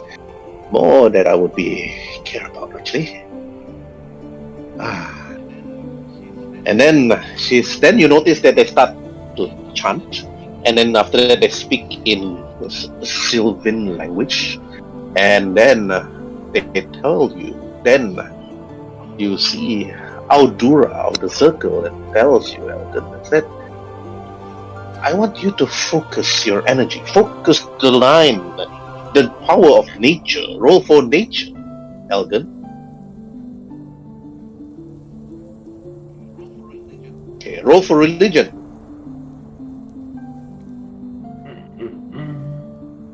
Where is it? Okay.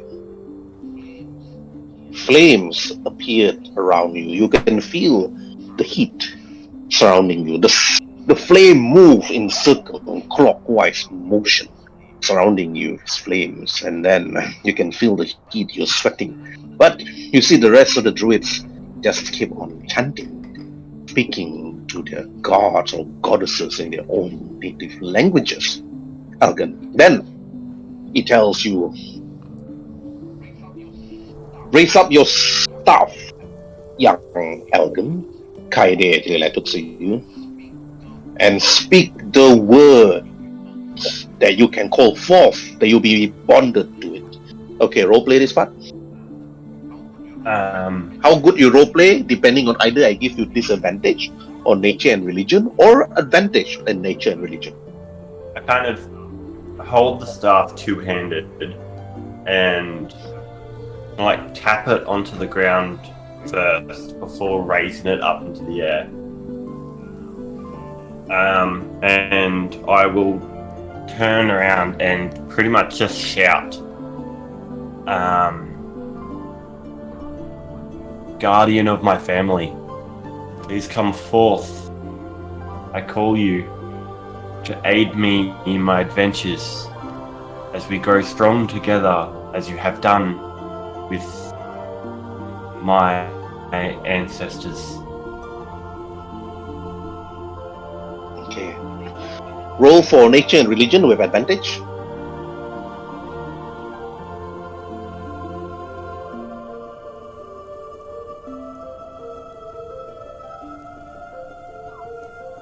Oh dear God, what the hell? Okay. You call forth a creature lands itself. You see that this monstrous creature that just stares and then looks at you as you hold your staff up, and then you see the other druids that then look at you. You must bond. Your will is not strong, Elgen. Your family, the spirit of your family And you look at the creature, the flaming creature, Elgen. It bears some sort of striking resemblance to your father. And the demon, or this creature, then looks at you and then speaks. You have called forth my soul and my spirit, young Elgen. But your will is weak. But you hold your staff up, you look at it, the heat is overwhelming. But you are able to control the nature of fire itself, but your religious capabilities is still weak. Roll for religion with advantage. Fuck off. Okay. Right. Then you're able to actually control the spirit right in front of you. It actually grabs you by the shoulder. It consumes you. And then you see that it drags you itself as it embraces you, Elgen. And it speaks again, your father, and it speaks and said, my son, I will not let you perish by the fires themselves, but be wary of those surrounding you, for they will use you. It speaks to you and whispers to you, slowly, and then it says, those around you will use you for their own benefits. I will be bonded to you, and you will be bonded to me, until your power grows, and it will grow together. And what do you do, Elgen? What do you say? Elgen just stands there embracing the heat, not even like flinching at it. And you notice that you embrace this creature, this fire demon itself, which is actually your own father. You notice that your clothing is completely burnt. Your cloak, whatever you're wearing, whatever you're carrying, is just completely burnt.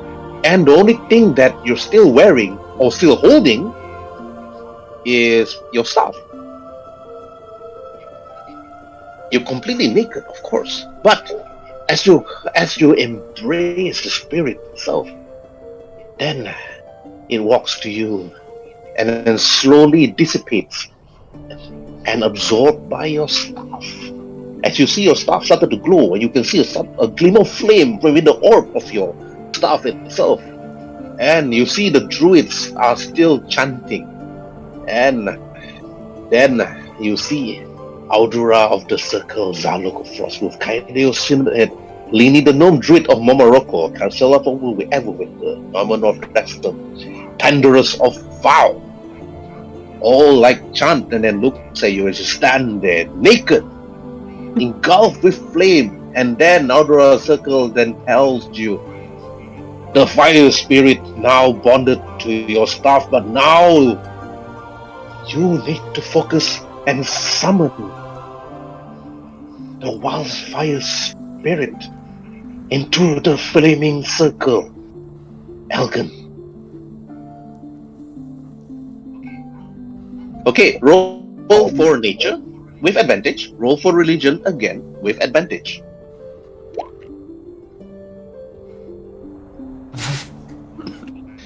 Whoa, man, your dice hates you.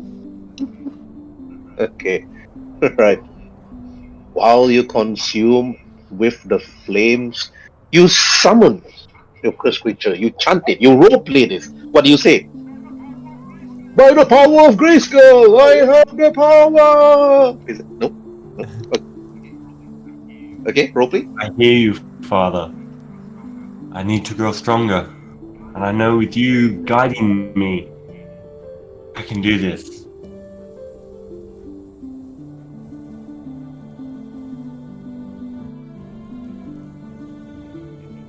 Okay, as you do that, you see that you are holding your staff tight.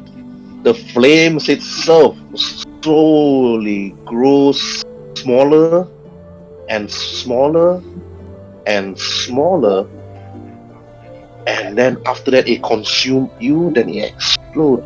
The moment it explodes, please roll for Constitution saving throw.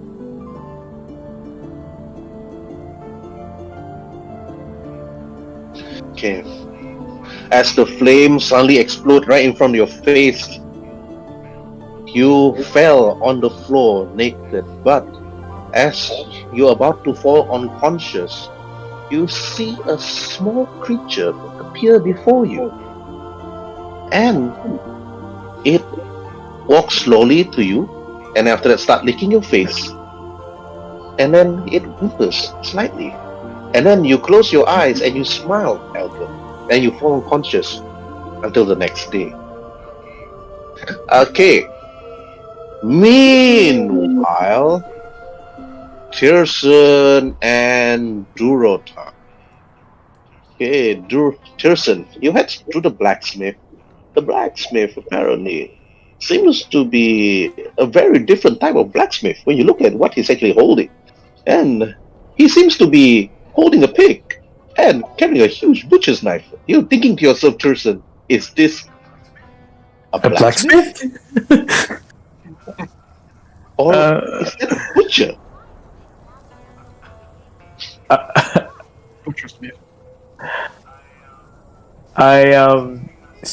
Excuse me, kind sir. Is this the blacksmith? This is a question. The pig answered you back, Tyrson. Oink, oink, oink. Oink. Then he puts the pig down and smack hand. Then he looks at you. Yes, I am the blacksmith. I am also the butcher. But he looks at you. We don't see many of your kind here much in Onahole. You're Dhampir. I've seen many of your kind, he points at Duratan. But you apparently, my young handsome elf, you're different. Yes, are you here to buy some meat, or are you here to get some armor and weapons?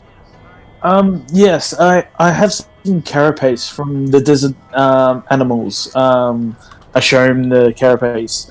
Would you be able to fashion this into something? Is this enough for a sort of magic caster or a person with fighting with hands?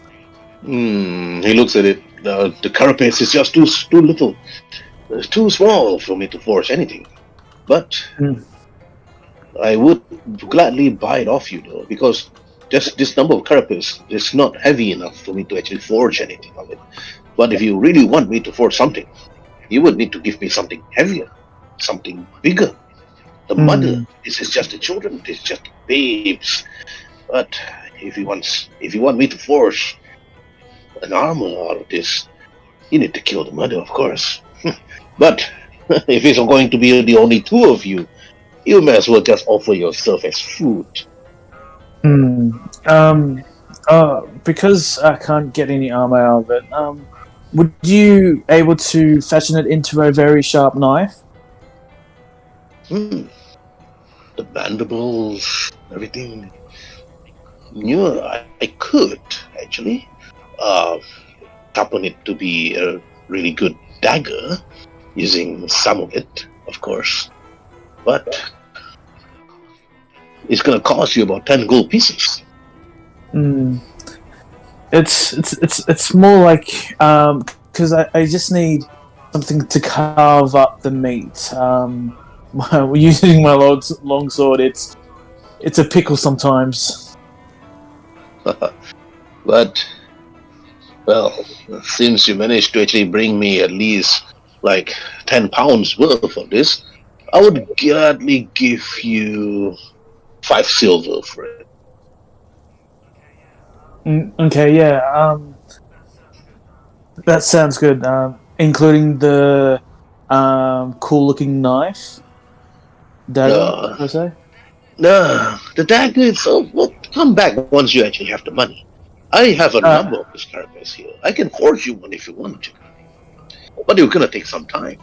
Days, perhaps weeks, depending on the item. But I'll gladly buy this off you.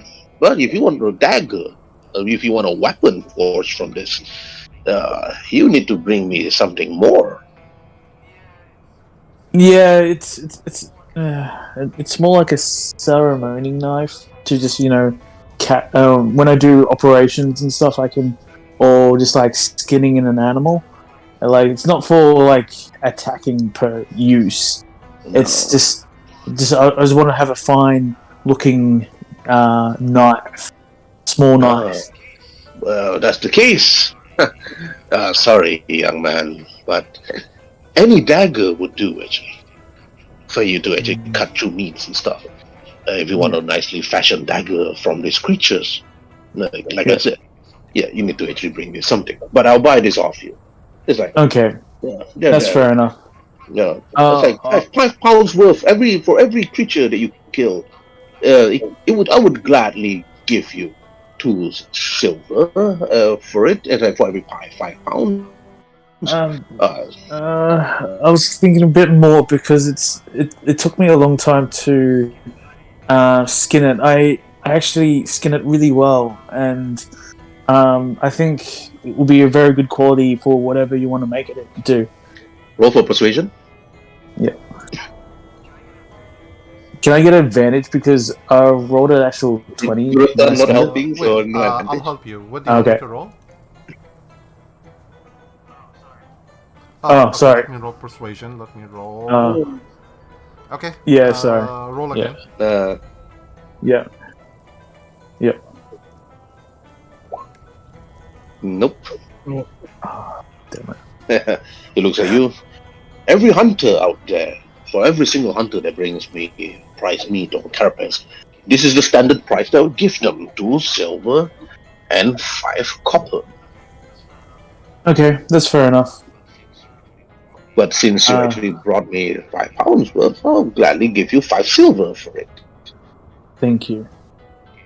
Okay, he took away the £10 worth of carapace from you and give you 5 silver in exchange. Yep. I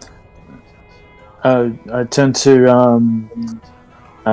Druid 10. I think this is a good guy to sell the meat to. If you want to. I mean, I got 7 golds from the last one. So, why not just sell it to this guy and let's go and tell the rest so we can, see what they have found and decide on what to do next. Okay, yep. And I turn to Druid 10. So, we selling the meat here or the innkeeper? Excuse me there, how much are you willing to pay for the meat?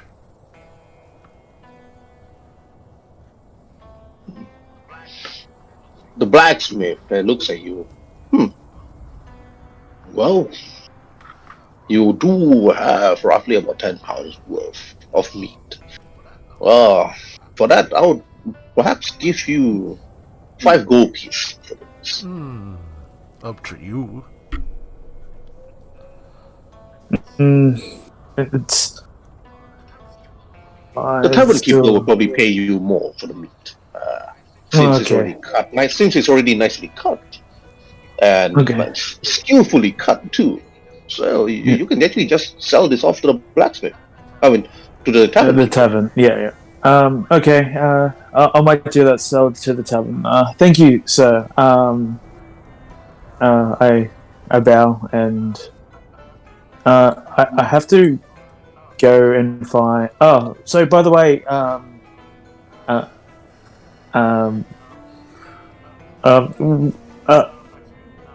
blacksmith guy. Blacksmith. Do you have? Because I don't know his name, and I'm a little bit dumb. Do you have a equipment store to stock up? Do you know anyone? Yeah, like a shop to buy rope and other means. Oh yes, of course.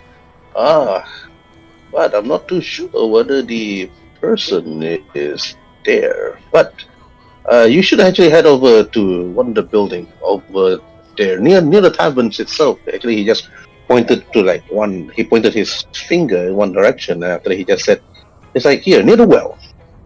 Oh, thank you, sir. Much appreciated. Thank you. Just looking at the pig and the blacksmith guy and walking away. Oink, oink. Let's see. I think we should go to the. Jutan, I think we should go to the tavern. yeah? Yeah, I agree. Alright, where is the tavern again? We were standing in front of it initially. That was yeah. This Alright. heat. okay. Okay, Varus, Cornelius, and Waruay, please roll for Constitution saving throw to see whether you're drunk. So who? Wait, what? Wait, who roll for what? Constitution saving throw. Waruay, Cornelius, and Varus. Okay. Okay, so pass Varus like drunk. Waruay's drunk. Okay, alright. Here is good, but it's not as good as what my family produced. Alright. Okay, Varus, you're just there. What are you gonna do in your drunken state together with Badu and Zakaria the dwarf? Are you singing? Are you talking stuff and so on? What do you do? Yeah, I'm just trying to drown my past experiences that I had today. Alright, you drown it easily, and after you I'm trying to keep my sensibilities intact so that people treat me as a true goldsmith. Yes. Badu, you tell the stories. Everybody hear your stop stories. Vadu that screams, "Tavern keeper, more sake! Sake coming out!" And they start serving you sake, which is actually sake, but it's sake. Then you just like drink it. And Waruay, you're also drunk. What do you say? In the traditional dwarven manner, after I drink a cup, I'll smash it down on the ground and I'll say, "Another." Cornelius at this time is like, "Oh my, you are definitely drunk. Calm down, my friend." And I say, "Who's drunk?" And I say, "I'm not drinking alcohol." Right.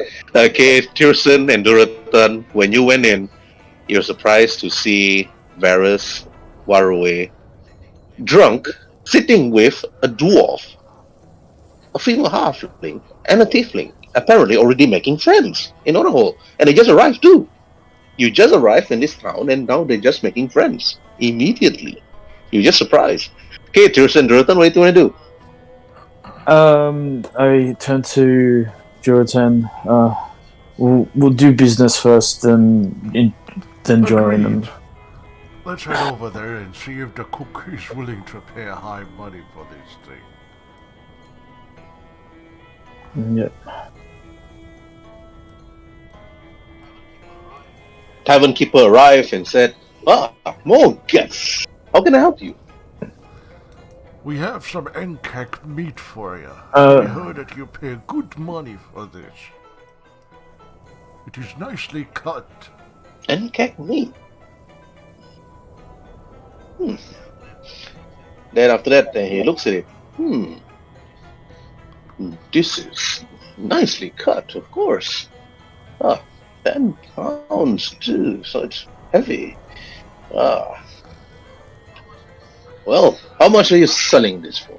My usual price for most of the hunters, like my other hunters that's sitting there on the table right now, speaking to 3 other people that just arrived too. My normal price is always 8 gold pieces for 10 pounds worth of meat.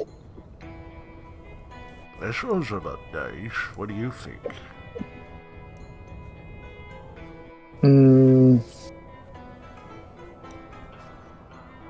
I think this quietly, we should negotiate a little bit higher, see if what we can get out of him. Expect that negotiate. Roll for persuasion. You're just strangers here. Roll with persuasion with disadvantage. I'll help. Could So I'll roll for. could I Yeah, go on. Could I come over and try to speak to the innkeeper? In terms of? In terms of, say, haha, Dorothan, you expert butcher, you. That meat looks amazing. Innkeeper, surely you would offer more for this. I mean, Dorothan is an expert butcher, and he is well known and respected for his craft. Nice. Right. Well, only one of you guys have to roll for persuasion, no? With disadvantage. You just need to beat a DC 10. Those that's gonna assist, roll roll persuasion first. I will assist Okay. Tyrson, so I'll roll. You roll first. Then Varus roll. Yep. Okay, one more time. Oh, what?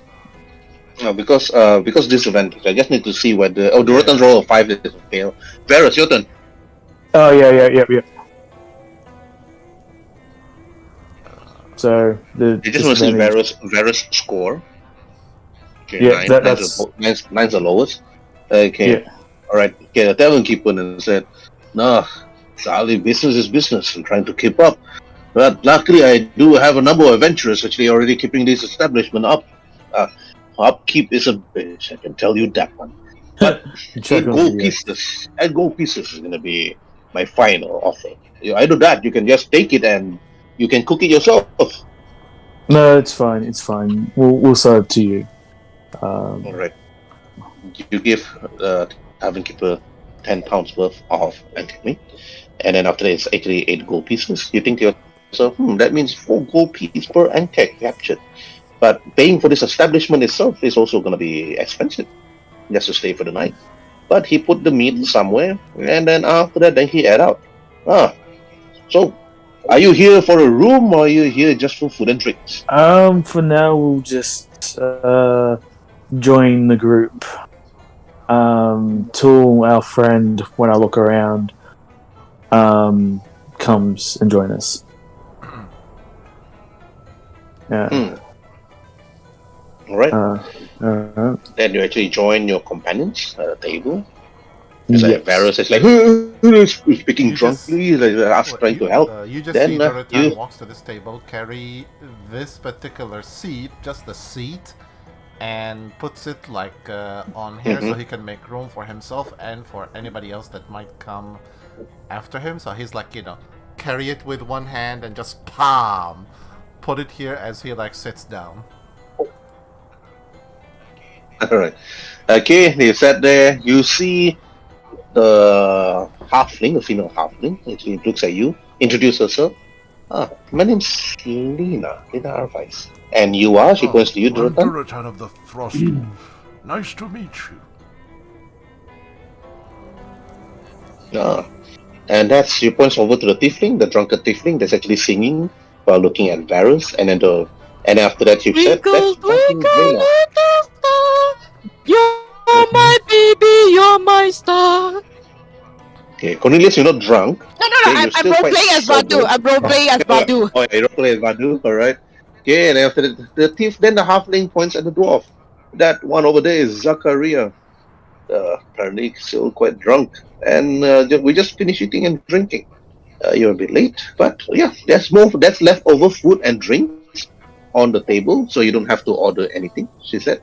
Just stay. But of course, the tavern keeper might perhaps give a slightly better price for you to stay for the night. We just finished selling to him some Ankak meat. We had some trouble with some little Ankaks, according to the alchemist. Say, since there's so many of us here at this table and a few others, how about, we go Ankak hunting? It seems to be, profitable.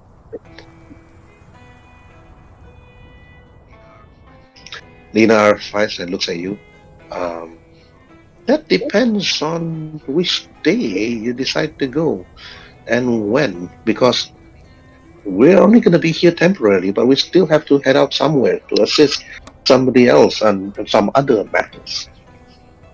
As you can see, one of our other companion, Christopher, is not here yet, and I believe that he's most likely getting some information and seeking out what to do next.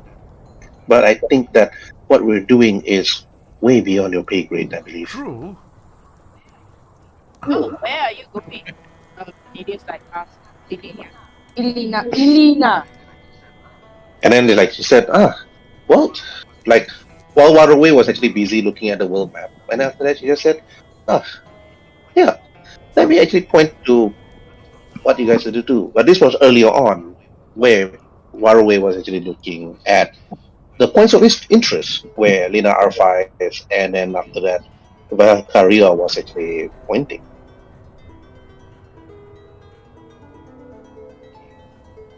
Okay. As you can see, you are now currently at Onahole, Lina R5 said. There is a boat that you can actually take from Onahole that will actually bring you straight to Cinnamhead, and then or straight to Shizzy's Wall, where most of the time we are mostly there. But a small boat could also travel further towards the west, she said. But let me point at the certain point of interest. She said, further to the south here is a slaver camp, over here. Oh.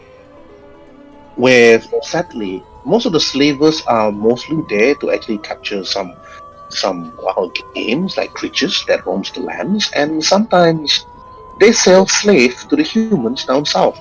Mostly, she point kobolds. I'll say what? Yes, kobolds. They sell kobolds to the humans down south as slaves. I slam my fist on the table and say, "This is outrageous." The humans of the south, they don't really see kobolds as you can say, intelligent, domesticated, kind creatures as they are. I'm just So- like this look of horrified response. Who's the chieftain of the humans?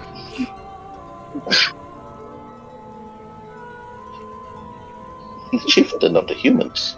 I've never gone that far before, but I heard that the kingdom of Eternia is actually ruled by somebody. I'm not too sure who, but apparently there's some sort of distraught at the moment. It seems that whoever is ruling that place, they're in constant. I heard rumors there's constant turmoil because the Lord's favorite son is missing. A weak chieftain breeds weakness all around him. Yes, and they say that whoever managed to actually find the son back safely would be given safe passage towards the human region without any hassle. Meaning that people such as yourself, she looks at Waruay, if you are the person that managed to actually save the son, you will be considered a hero. And it might even open some sort of trade or peaceful negotiations with the humans of the south. That's something good, but now the humans of the south see all other non-humans as a threat. Elves, orcs, you name it. But we have Varus over there that can actually walk through, but Varus is only one human. As I can see the rest of you. And then she turns to Tyrson. And you, she looks at you like Tyrson. Walking through the northern cave would be an easy task. However, which is here, of course, the northern cave. But once you reach the gates of the southern cave, that is where you're going to be facing some trouble. They're either going to push you away or send you straight to jail, which is worse, or sell you as a slave. Either way. But if you climb the mountains themselves, the mountains is a treacherous and dangerous place, especially over here. Mountain giants actually roam the place. It's quite dangerous. But if you try to take the boat from the coast and across to the human lands, you have to be careful of pirates. And I can tell you, the sea elves themselves, calling themselves pirates, they don't look so kindly at people like Varus. But people like you, Tyrson, and for example, but that's only for you, but they don't like orcs. They don't like people like Varus. But they're okay if it's people like Waruay or even Cornelius. So these pirates themselves, they'll probably kill you and take your belongings. So, And if you take the coast from here, you have to cross the dreaded lands themselves, which is most likely surrounded by undeads, especially this temple over here. This temple is currently unexplored. And then the tribal kobolds, the wild kobolds that lives here. And then not to mention the wyvern that lives, this place itself, that flies through looking for this next prey. However, this wyvern only attacks what it can see. So the kobolds live in their caves, unable to be seen. But this temple, this dungeon, is currently unexplored. And this one, but I'm not too sure what is what. The slavers themselves might need to actually have some information. But where we are going to where we need to go, which is probably going to be far from the west of here. But how I know, I think Christopher is probably asking us to go to Everwinter, which is further to the north.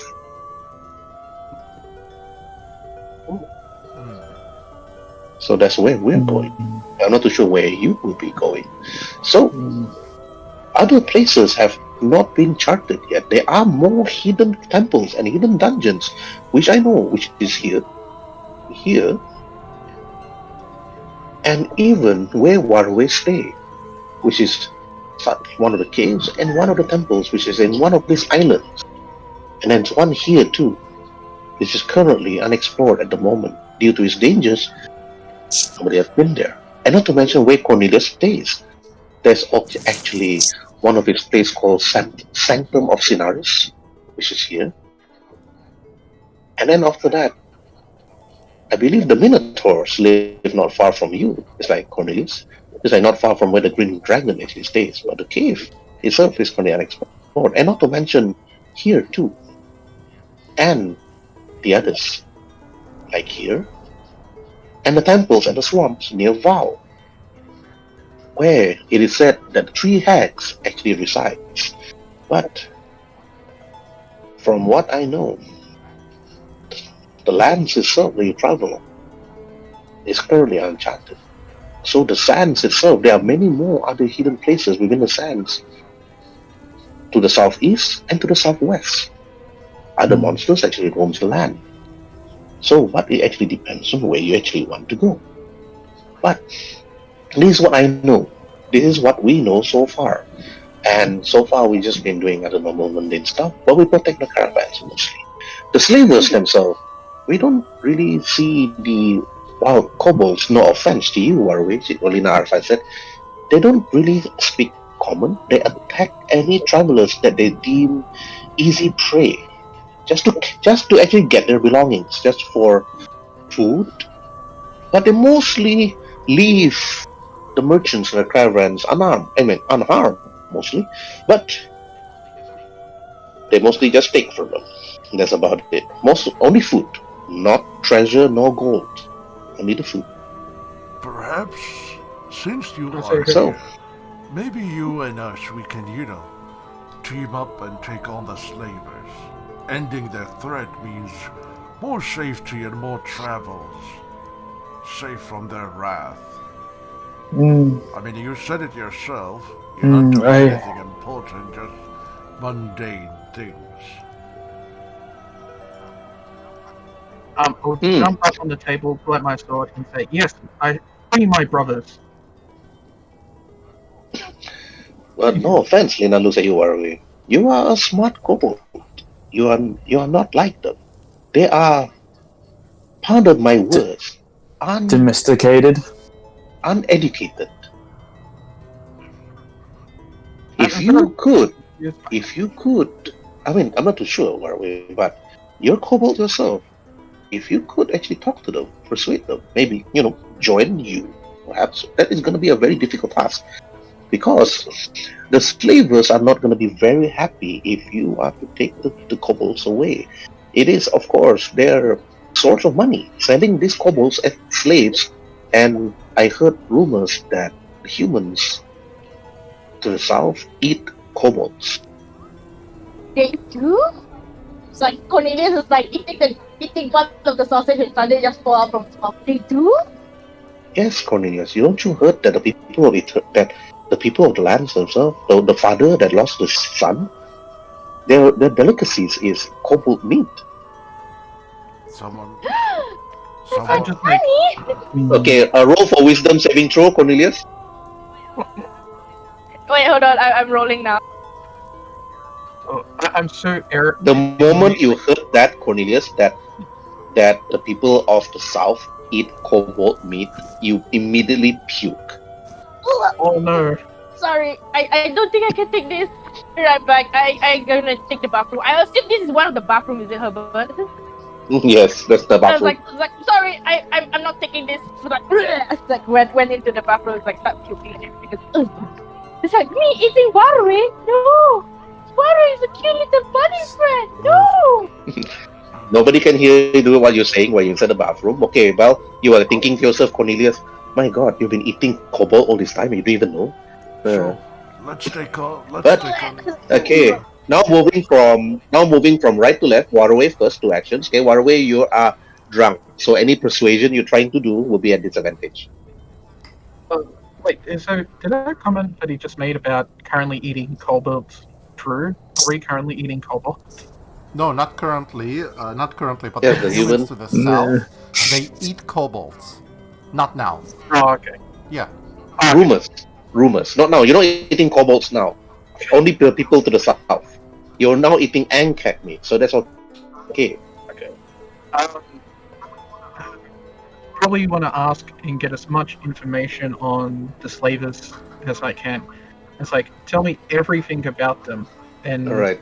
Roll persuasion with disadvantage. Okay. I just hit that twice, right? Yeah, twice. Okay. Just a sec. It's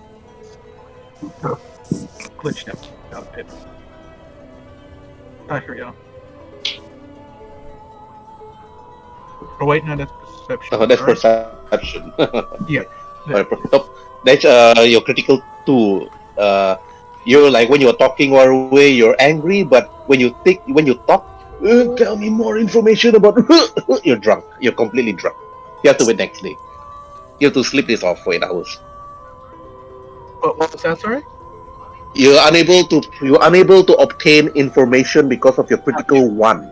You need to wait until the next day, provided that these people will still be here the next day when you go to bed. Okay.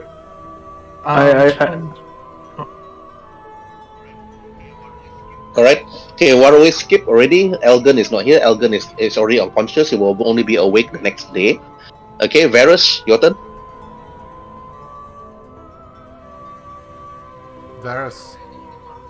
Varus, anything you need to ask? Varus? Okay, skip. Alright, Tyrson, 2 actions to you. You're not drunk, neither is Dorotan. I asked the sober person, can you tell me more about these slavers, please? I'm just curious. Because my mother supposedly is there, and I just want to make sure what I'm dealing with. The slavers, as you know, it's a bunch of orcs. But they are not like the orcs, like your friend over here, further to the north. These orcs, they live near the cave to the south, making some sort of base or outpost for themselves, making friends with some of the humans there too. Humans that actually work together with these orcs in order to actually obtain or get more, money. But we could not stop them because the person that looks into their well-being is here in Onahole, and persuading him is difficult because in order to stop the slavers, it will completely disrupt the trade from the south to Onahole itself. And why do you think Onahole is such a very prosperous place among others? Lena then looks at you. But the orcs are being led by a mage, a wizard, they say, and she leads the orc warriors to actually capture the wild kobolds of the lands itself. Perhaps some enclaves, perhaps, but their most profitable is mostly the kobolds and even elves. The desert elves, the feral desert elf. I heard they perhaps capture one or two, perhaps. Sells a very high price too. Okay. Do you know this leader's name by chance? No. But I do hear rumors that somebody looks exactly like you went there previously. Yeah, that would probably be my mother looking for me. I just family issues, I guess. But anyway, I guess this person would do you know what this person looks like? Description of if you don't know the person's name. All I know that is a she, and she's an orc, and she's a wizard, perhaps even better than me. I'm not wizard, I'm not a spellcaster, I'm not a sorcerer, but she maintains order and discipline because of the power that she wields, and not to mention her human friend. I heard that she's a barbarian of tremendous strength, carries 2 weapons on her hands, on both of her hands, and the swing of her sword is enough to decapitate even the most strongest warrior that dared to even go against her. And both of them are quite formidable. And many of the orcs that I heard are mostly males, but they listen to this duo and follow their orders.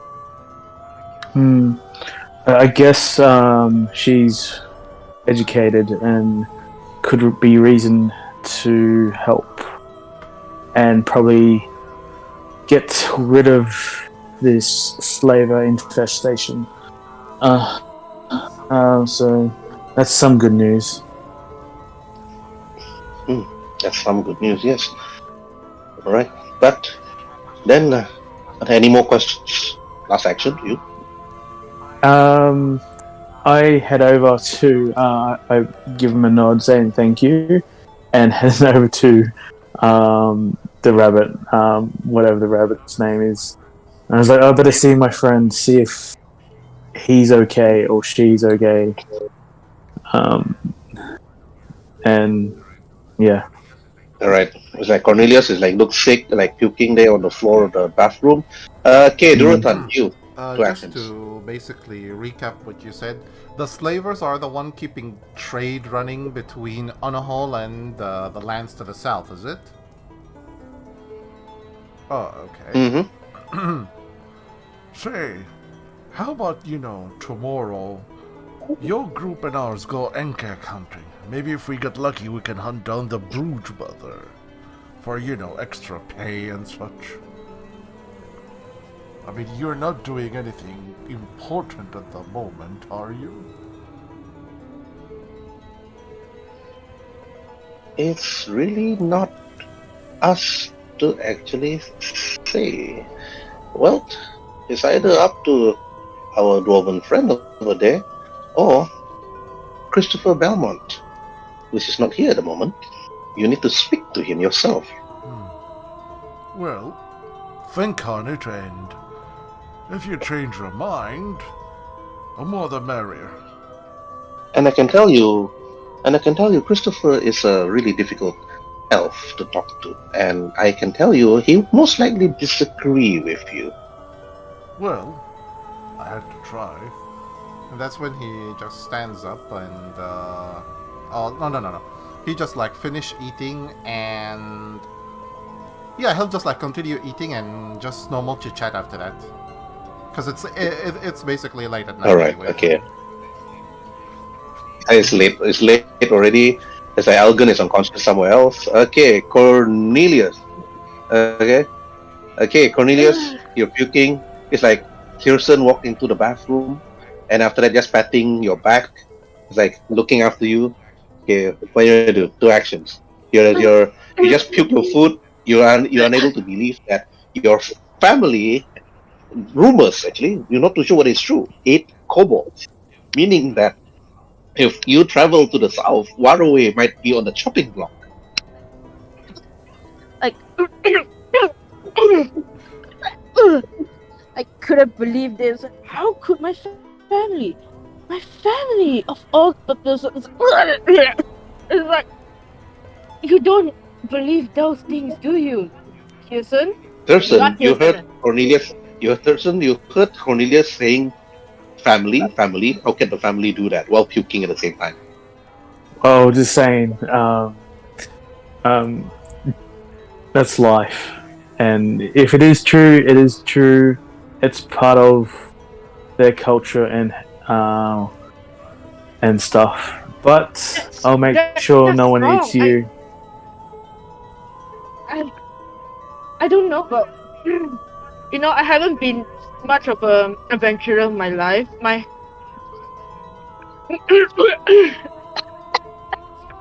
like trying to gain back his after all the puking and everything is like trying to like gain back his voices. Everything is. I don't know about you, Tyrson, but I haven't been a Harrigan for my entire life.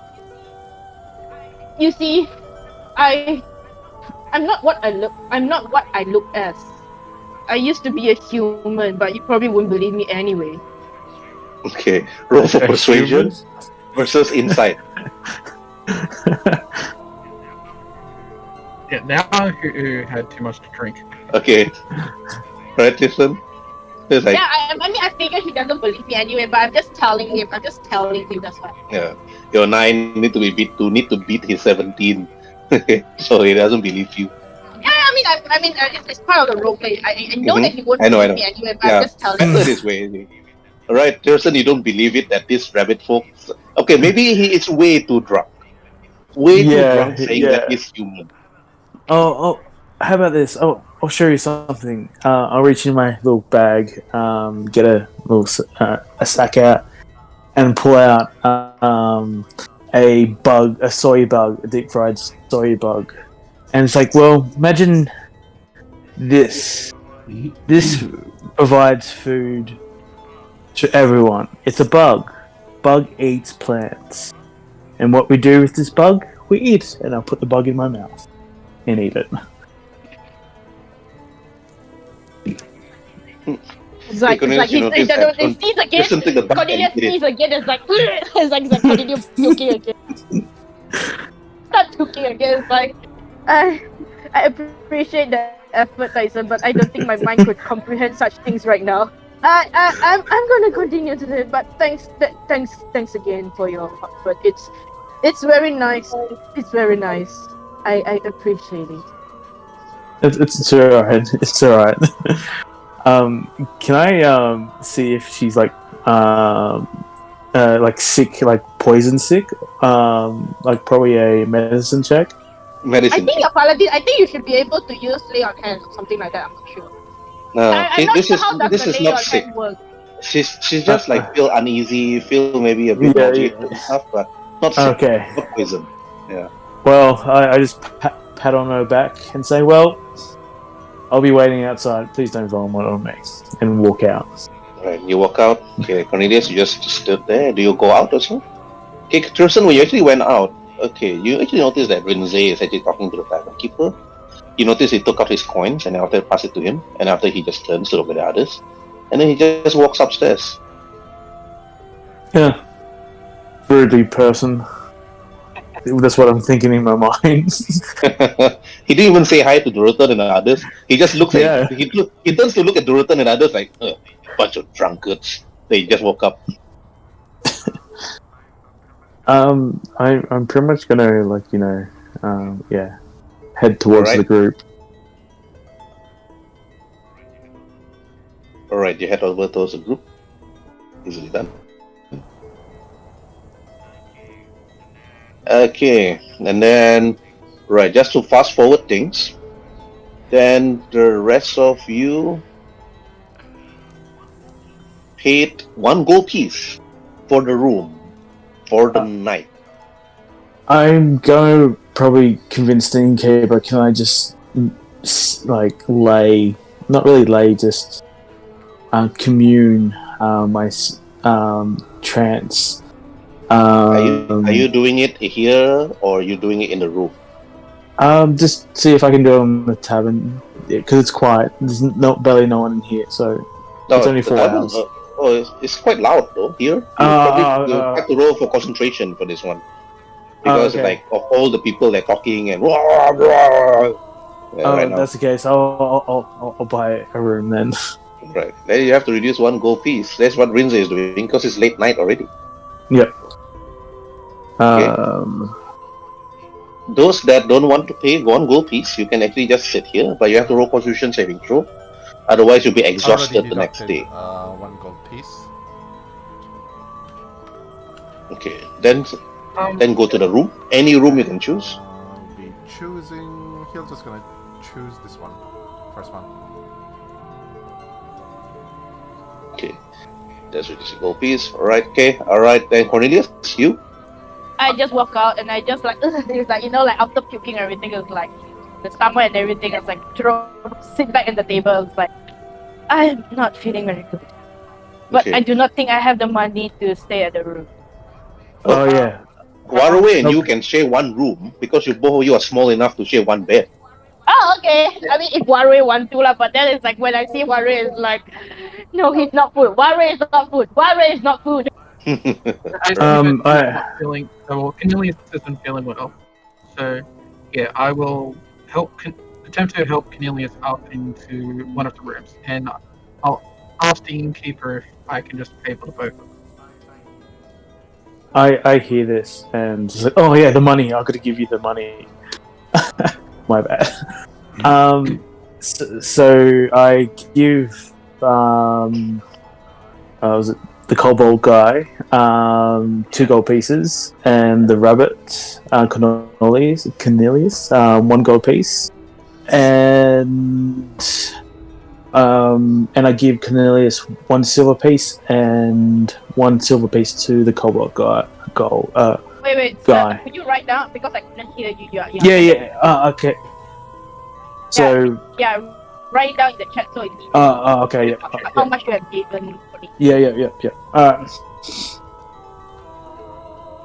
I'll use that extra gold piece to pay for me and Cornelius then.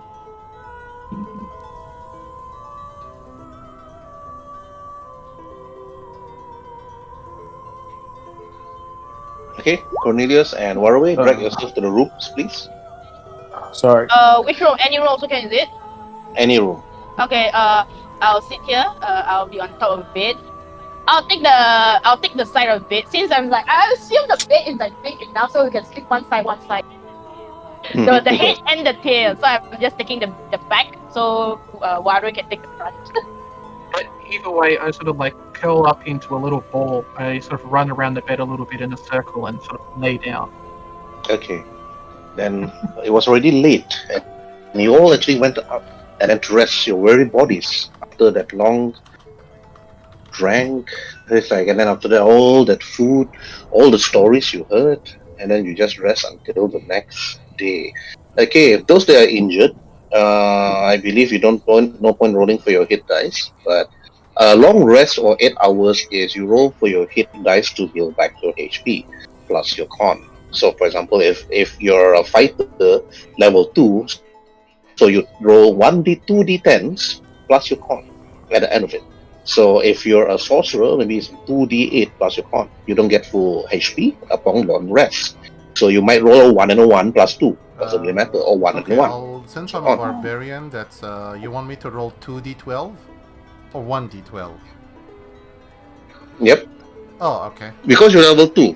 Long rest, you always use all your hit dice when you go for long rest. And the second one is 10. I'm basically back to full health. Yep, you should be back to full health.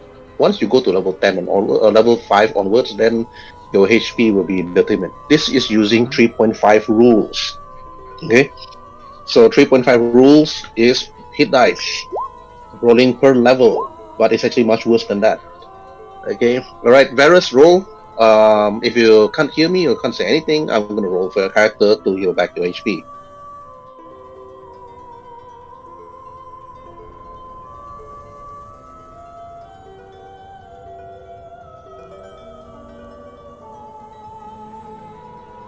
Just a sec, I think we lost him.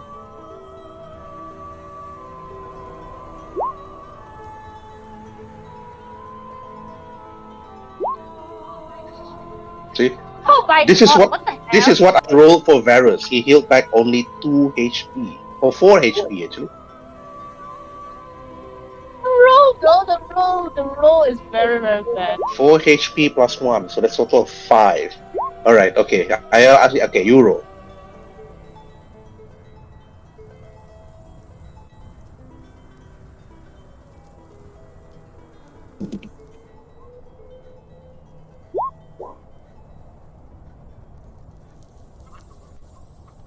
Well, that's a little better.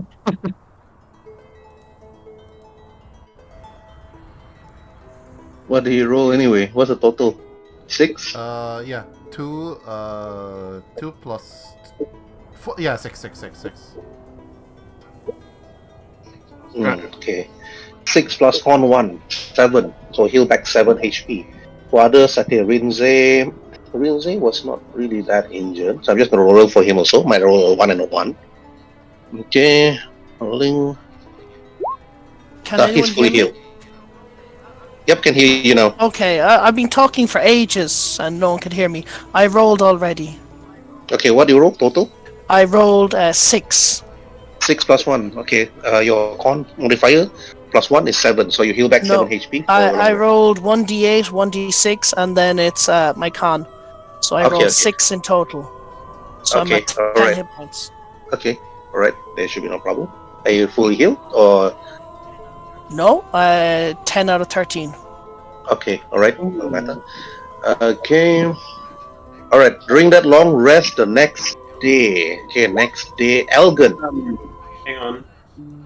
Actually, Elgen. would I have been allowed to use some spell slots to heal myself? You should have got healed from me, remember? When I got healed 4 you. hit points from you, yeah. Yeah, and then you got 6. Yeah, alright.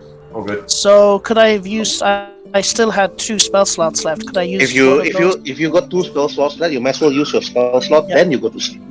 Okay, so does anyone need a heal? I can heal someone.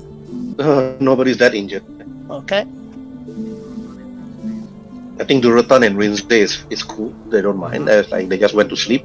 They just like bandage their own self and just like heal themselves, take a bath, and that's it. Then go to bed. I'm back to full. Okay. All right. Then you take the long rest. Then you're back to full. Okay. Meanwhile, Elgen, when you woke up the next morning, you don't see the rest of the druids around you. The only person you see is Audra. Walks over to you, and then she said, I believe that you'll have a very nice long rest, and it seems that your pet refused to leave your side. So what are you going to be naming this thing?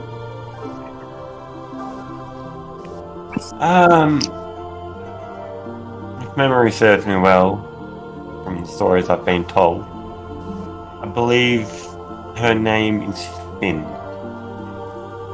Short for Finnegan. Finn. Alright, Elgen.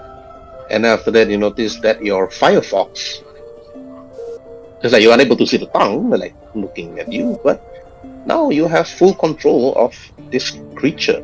It will be in your character sheet and also in Roll20, where you can drag out anytime.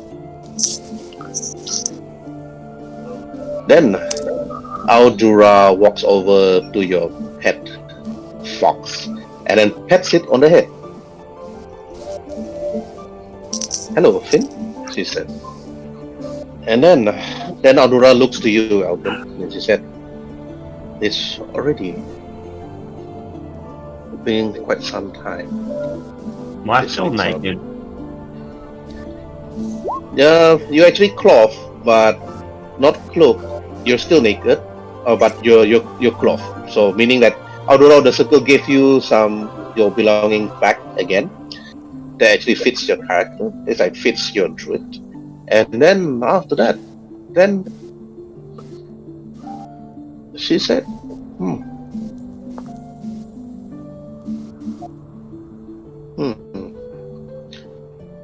I have a task for you, Elgen. The other druids have left to their own enclave. within the regions themselves. But it is a choice that you need to make if you feel like it. But since you already called forth the spirit of your beloved family and also your pet, I would like you to actually go on another, perhaps, and also bring the rest of your companions with you. I believe that many of them are actually resting at the Tavern Inn, but it's actually a choice that you actually have to make. I would like you to travel to the Kobold village further to the southwest, the wild kobolds themselves.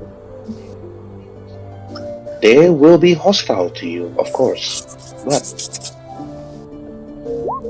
I would want you to bring them to safety elsewhere, where they will no longer be slaves to the humans of the south.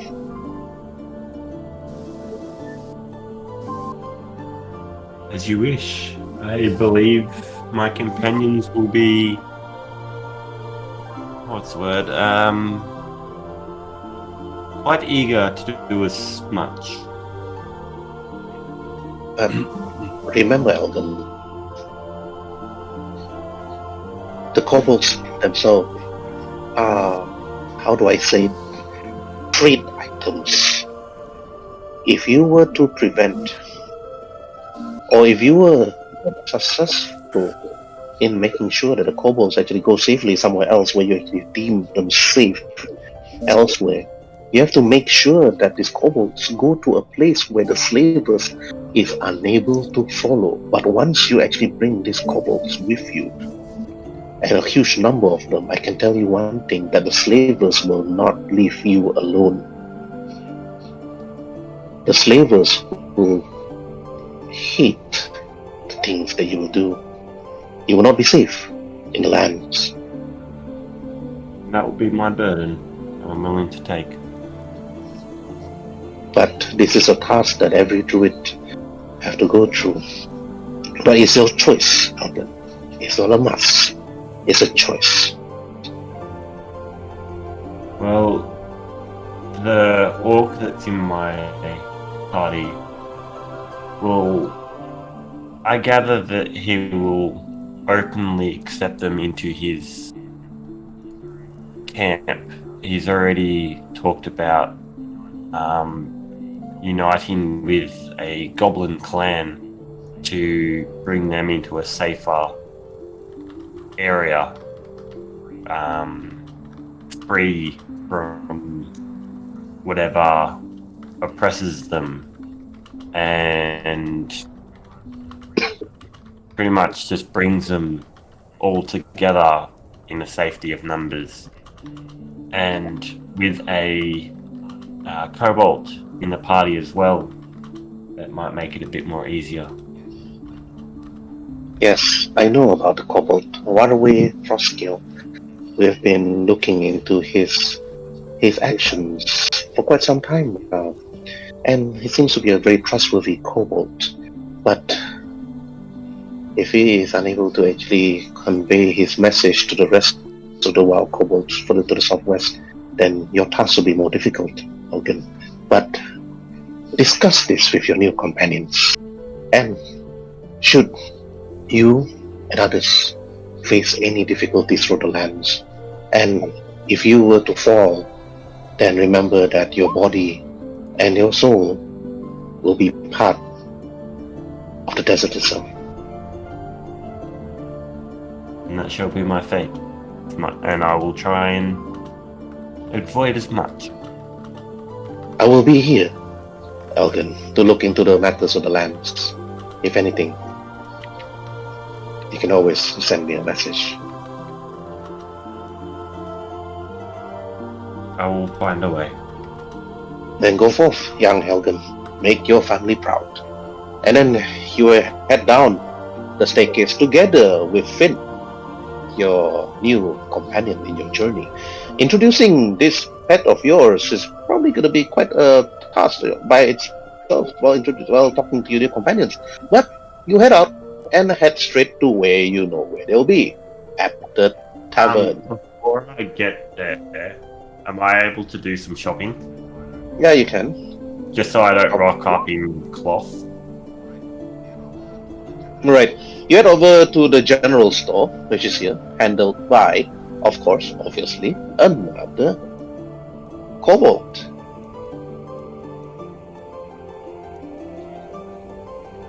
So you need to bring your stuff here. Is here. I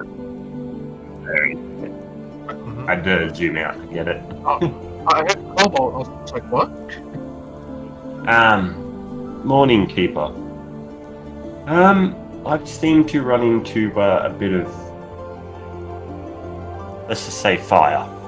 And I need to replace some items, if you're able to help.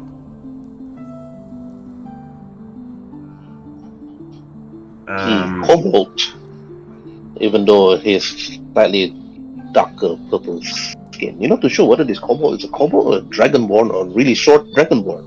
But it's as short as Waruay, and then he looks at you and said, Mukar, his name is. You seem to forget many of other people's names here. Mukar actually speaks to you.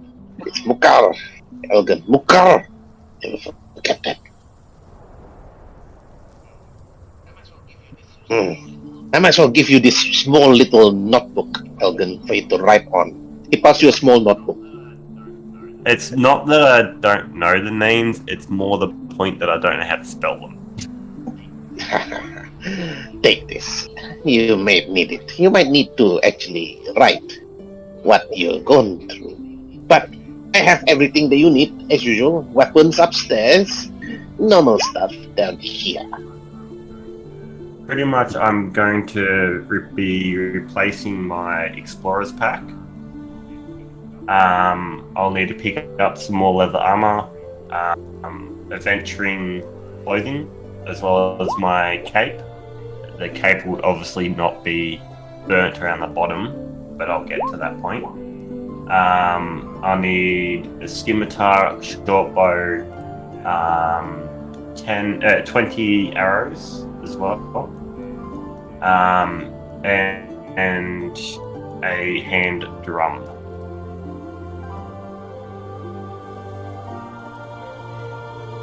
Also did the potion of healing, the potion of mana, and the acid splash scroll and the unknown green potion.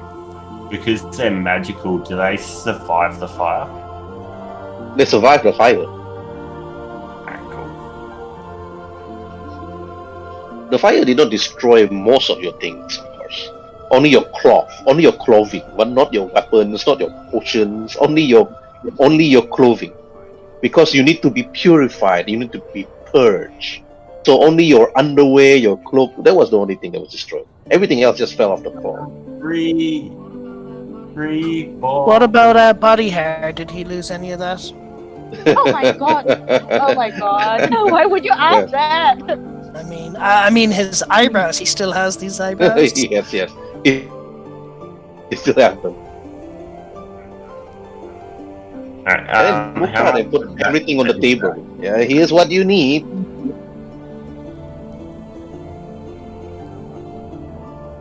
How much would that be? How much do I owe you? You don't owe me anything, Elgen. Let's just say everything's paid for by you know who.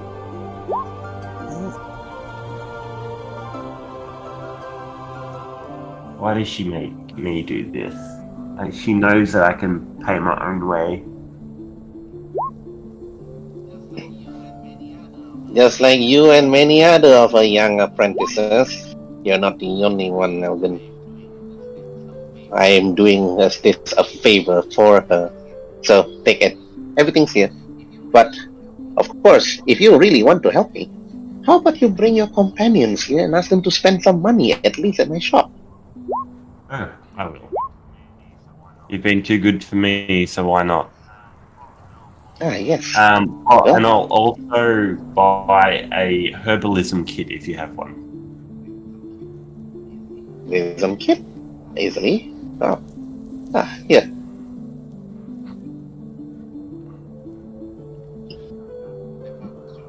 Anka. They plus your herbalism kit. I will pay. I will try and pay for this one as well. I believe they're a bit expensive, aren't they?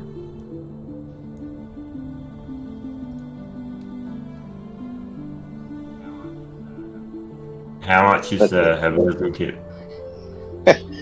Like I said, Elgen, everything's being paid for.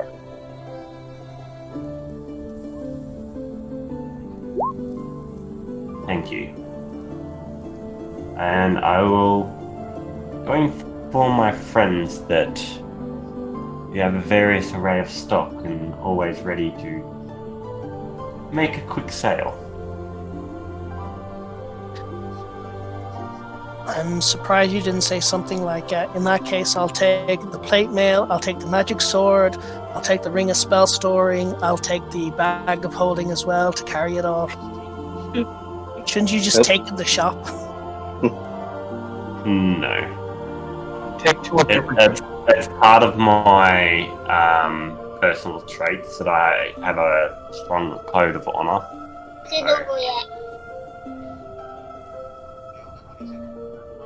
Kelgan, what do you say? It's not in my nature to run up a tab, so to speak. Alright. Okay, once you're done actually getting everything, then you actually head over straight towards the tavern.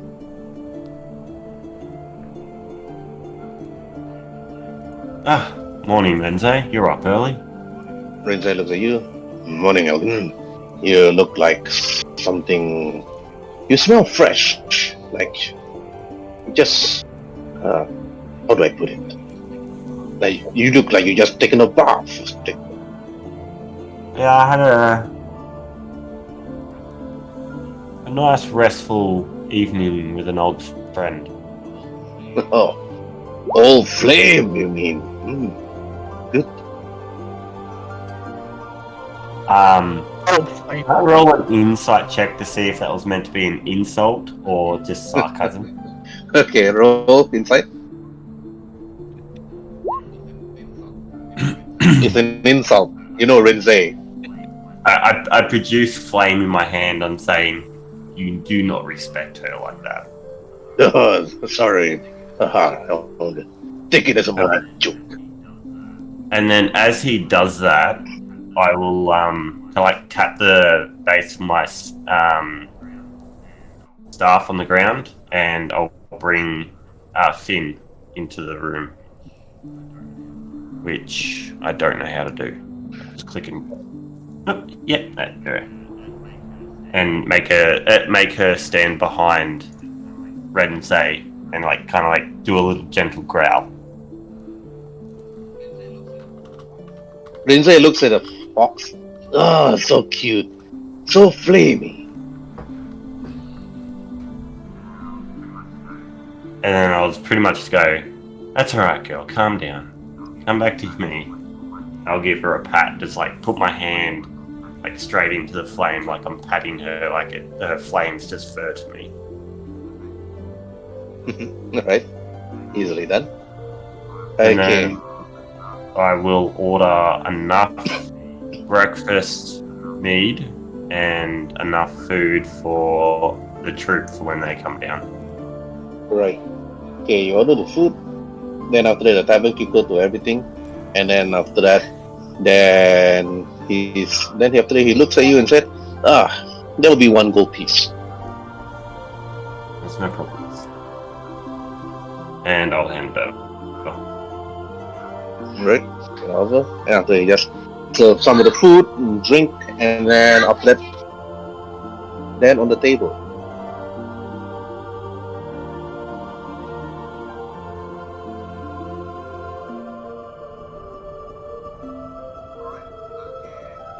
Alright, okay. Kelgan, still to you. You see Tyrson there. The others have not waken up yet. Waruay and Cornelius and Varus is still still in their bedroom, still sleeping. Hey, you can talk to Tyrson first, and then to Durotan. Morning, Tyrson. Morning, Druidic. How are we? Go to sleep. Well, actually, Tyrton's in the bathroom right now. Okay, Tyrson, you first. Oh no, he's in the bathroom. He. We like grab his character and put it into the bathroom. Yeah, we should probably move his character over. Yeah, just for the emergency. Yes. I really need to go, Druid says. Alright. Okay, Tyrson. You see Elgen in the tavern talking to you. What are you gonna do?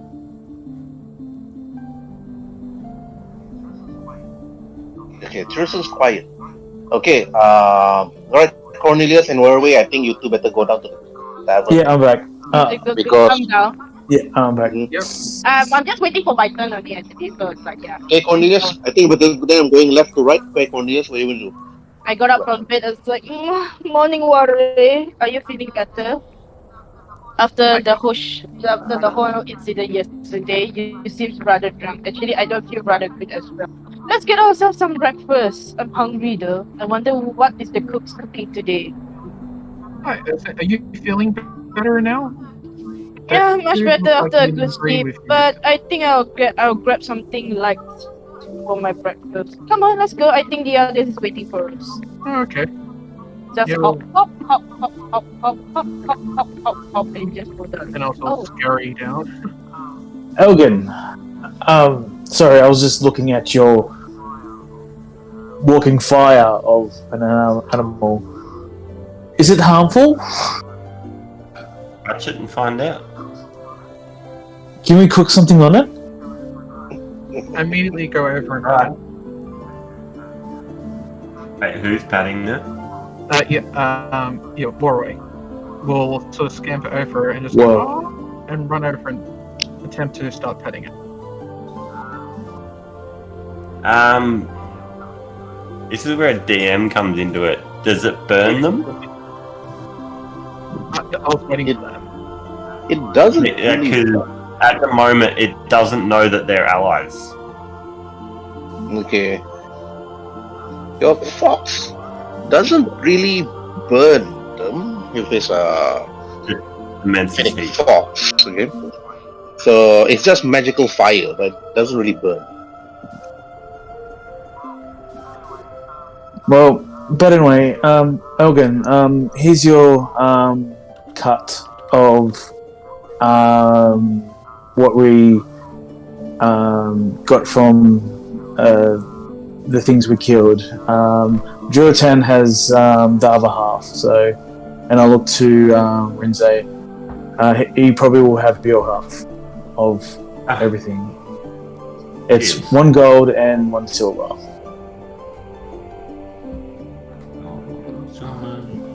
That pays for breakfast for you guys. What's on the menu though? I'm not in the mood of something to eat today. Carrot cake would be fine for me. There's already food and everything sitting there. Cornelius will just go up the chair and look for something that is not meat. That is not meat based. I pretty much go to Cornelius. Hey, I pretty much get a bug, a deep fried bug with soy sauce. This is for you. Last night you were loving it, and I pretty much, here you go. It's a cricket. Wait, Do- Tyrson is the one that's talking to me, is it? Yes. Okay. It's like, oh wait, is the bug preservative? Like I can keep it and not eat it now? Oh yeah. Oh, okay. Just- It's like Cornelius is like, thanks for the bugs. I will keep it. Thanks for the gesture. It's like he just put it into one of his ration pouch, and he was like eating any vegetables or any carrots in the table. he's not gonna eat any meat for the time being. Oh, it's not meat. It's Next vegetable. to Cornelius, and I'm gonna like try and coax the little flame fox over with some food and hand it to it under the table. The tavern keeper then looks at you, Elgen, and said, "No spirit animals in my tavern." And that's when he'll call out to Finn and say, "Have a rest." And then in a flash, the fox will just kind of swirl up into a ball of flame before shooting into the orb and creating that firestorm within the orb with his staff. So, Okay. Then you can click on your fox, on your wolf, and after that just delete. I'm like, oh no, what happened? It's like, can I look at the food and just like push it away from me? They haven't deleted it. Shove it off to the side. Tavern keeper that looks at you, Elgen, and said, "No spirit animals in my tavern. Unless needed. But then again, all the wildfire druids are the same." After that, just prepare food, then got off. I tend to Geoten. So Geoten, are you gonna split the gold? I gave everyone. I gave. Yeah, he basically, like, you saw him when he comes out of the bathroom cleaning his hands and everything, and he sits down, gives 1 gold coin to each of the rest, and because he got 7, so yeah. And he just like gives 1 gold coin to each, so everybody gets 1 gold coin as he basically sits down and say, well now, so, what is our plan? I mean, the other group from yesterday, they said that there are slavers to the south of here. But there's also a kobold village that's non-welcoming to strangers.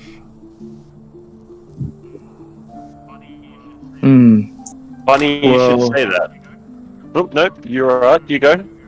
Oh no, you go. It's fine. It's fine. I was roleplaying. As you guys were, I gather you guys were drinking all night.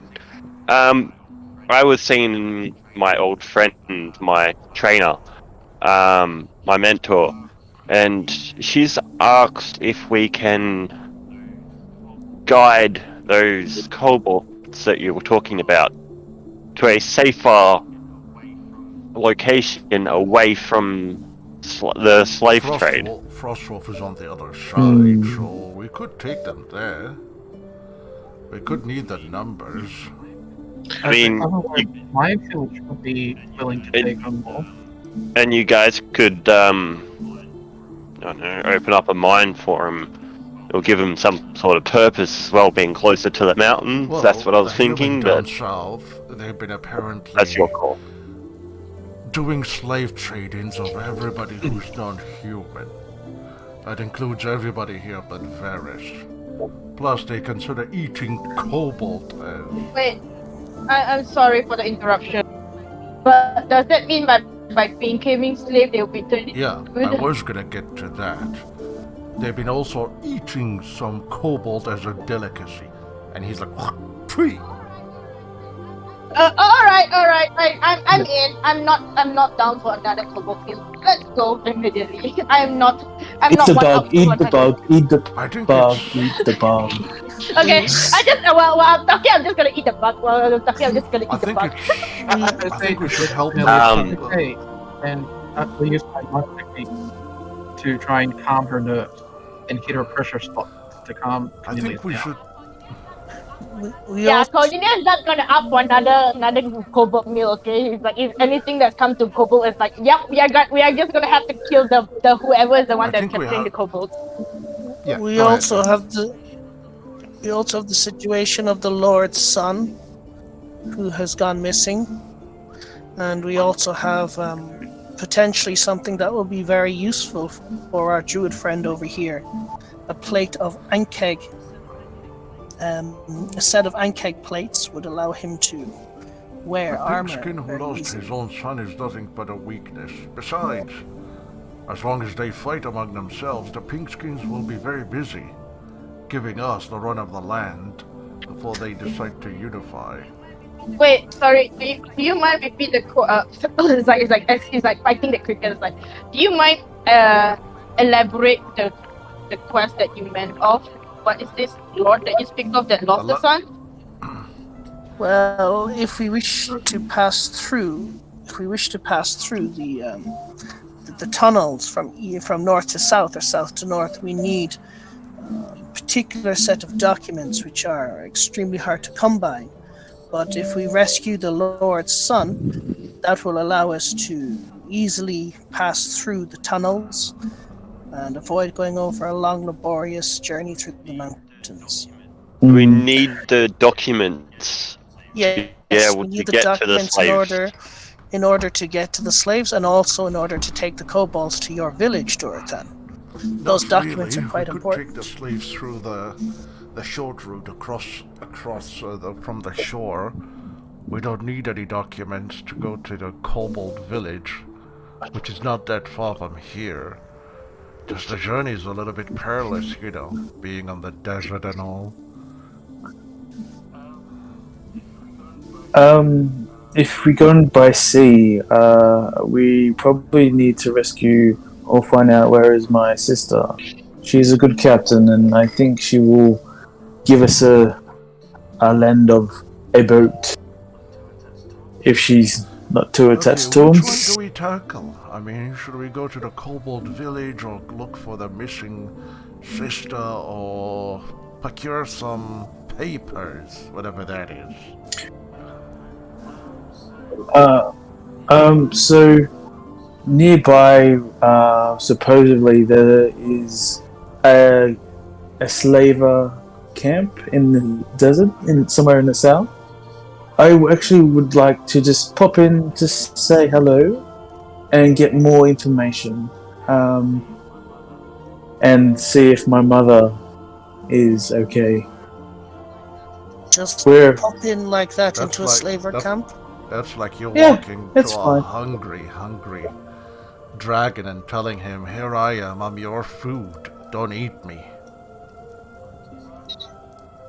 But is Well, that not yeah. also the same slaver camp that is eating the kobolds? Okay, well, if we're going to go there, then I'm not leaving kobolds there. I'm going to freedom. That's fine. We'll make a deal. And I think this wizard who is in charge of them is wise, because usually a wizard is wise. Okay, or stupid. here's a simple solution. Not sure. Why not go to the kobold village first, convince them that we could help them free their brothers and sisters from the slavers. That way, if we go to the slavers, at least we have some muscles to back us up, in case, reason and logic failed us. I like that idea. If my mother's there, it should be okay of Yeah, but diplomacy. What's the chances of her But okay. being there? So, plan is simple. We go to the kobold village, we help them out, unite them against the slavers, then we lead them back to the slavers so we can liberate their brothers and sisters, ending the slave trade. Sure, it might have an impact on a small town like this, but... I have The kobolds have seen your sister. my sister is in the swamp nearby my home village. Oh. I have no idea why she's there. Probably looking for me again. So, it's simple. Once everybody finishes eating Yeah. breakfast, we'll go to the kobold village and we're gonna see if they listen to reason or do we need to knock some sense into them. Either way, I hate slavery, and the pinkskins down south are trading with slaves, non-human slaves. Anywhere you go, we're either hated or hunted. What do you say, lads, we, put our hands together and form a non-human nation? A nation that is free of all human tyranny.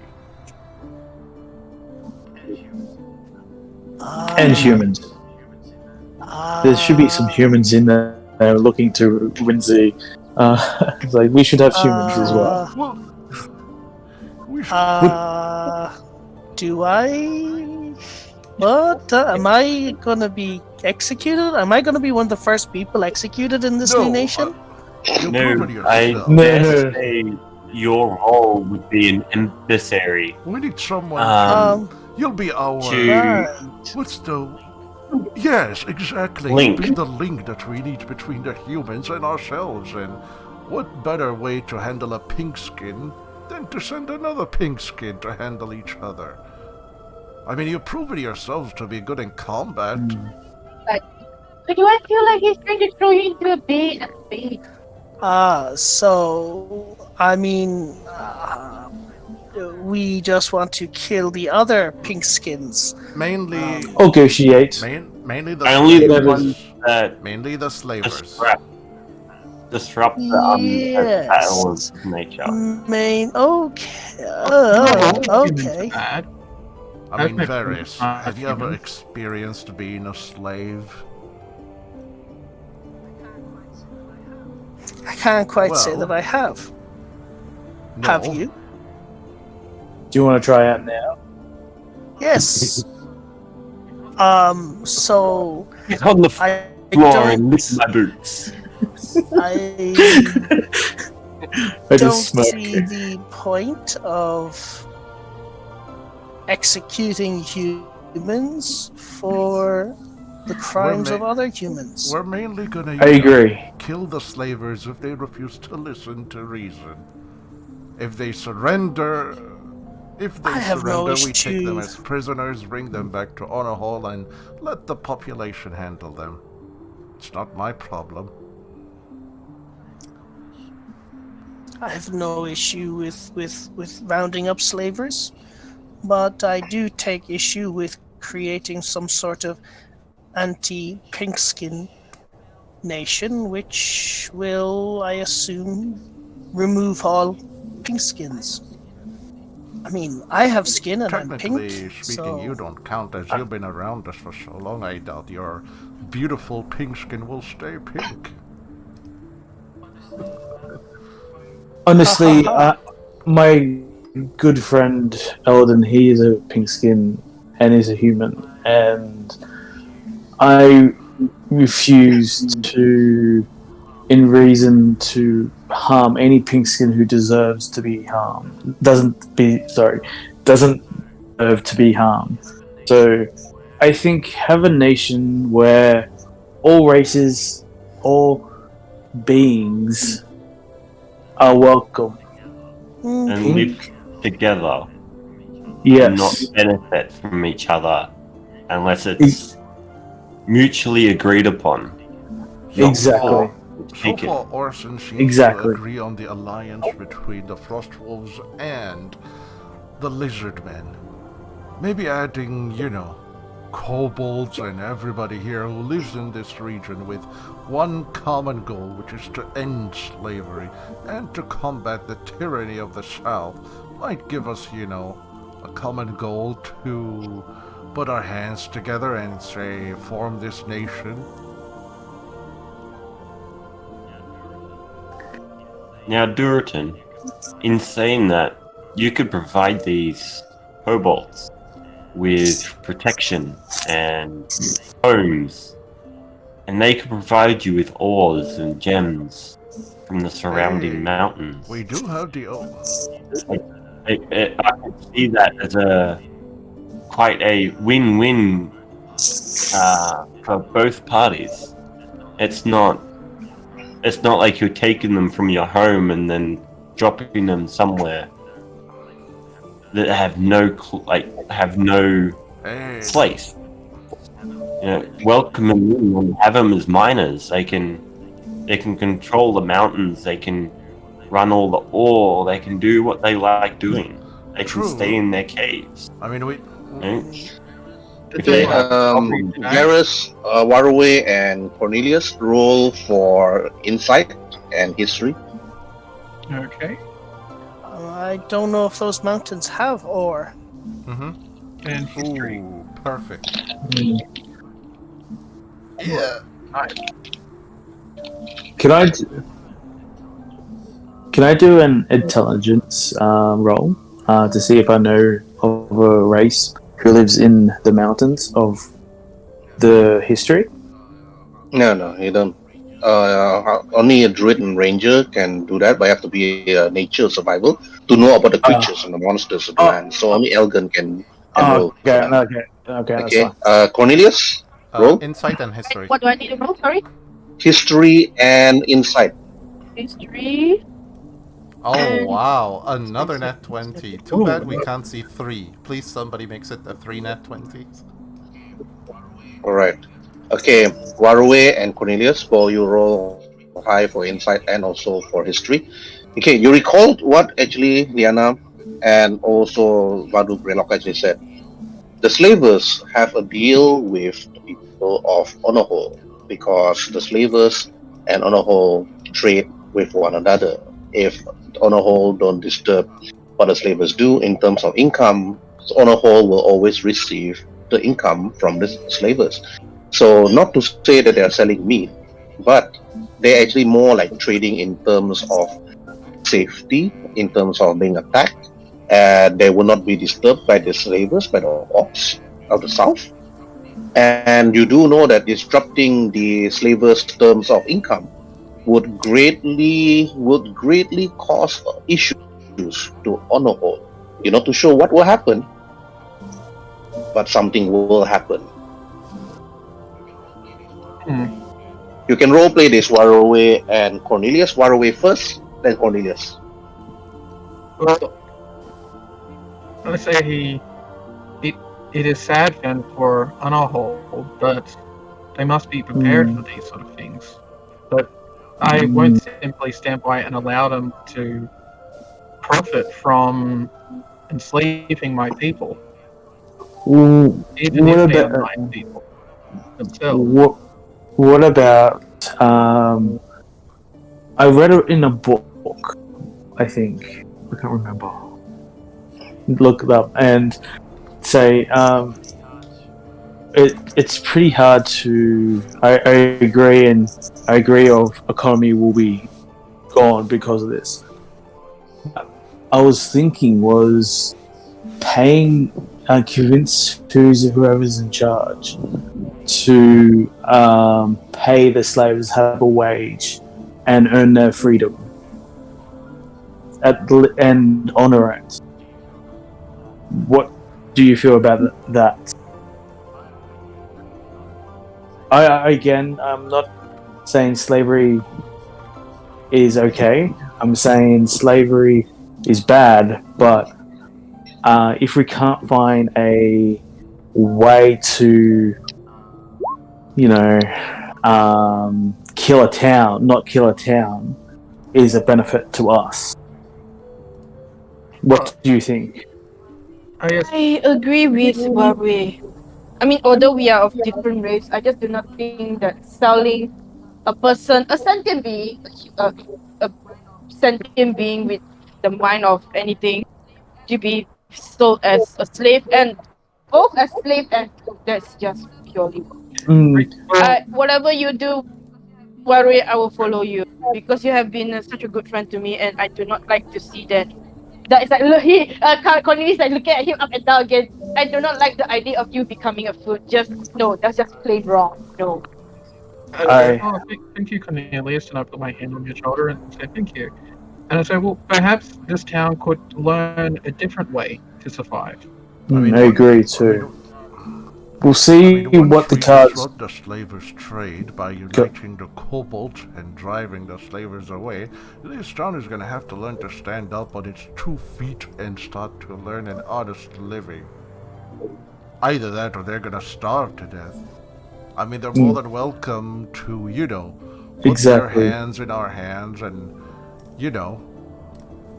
join with us, form this new nation.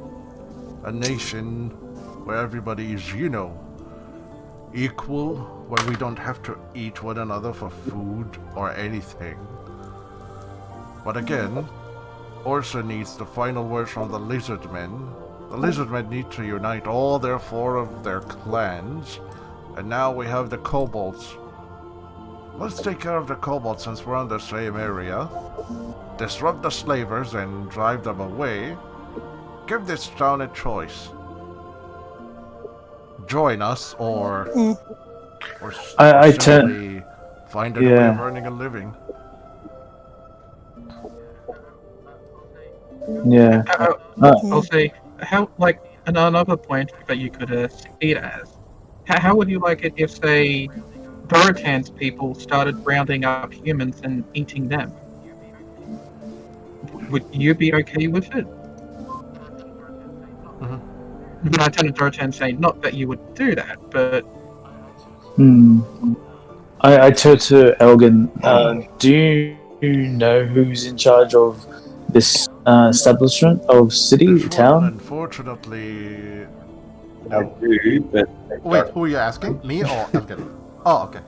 We ask Elgen. no, I don't. Yeah, Elgen. Sorry. My character does, but I don't. Okay. Alright.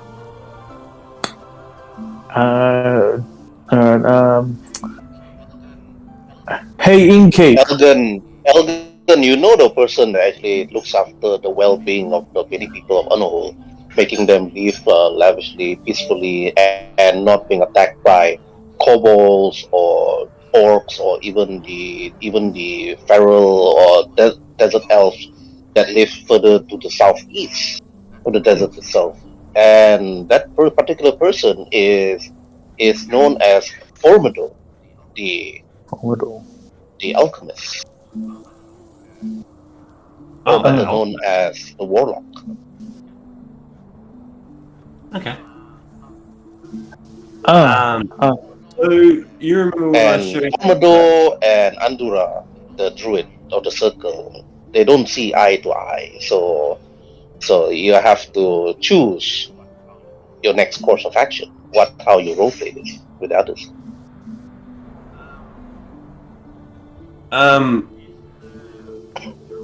Is the Druid Enclave, is it more runs the show from the background?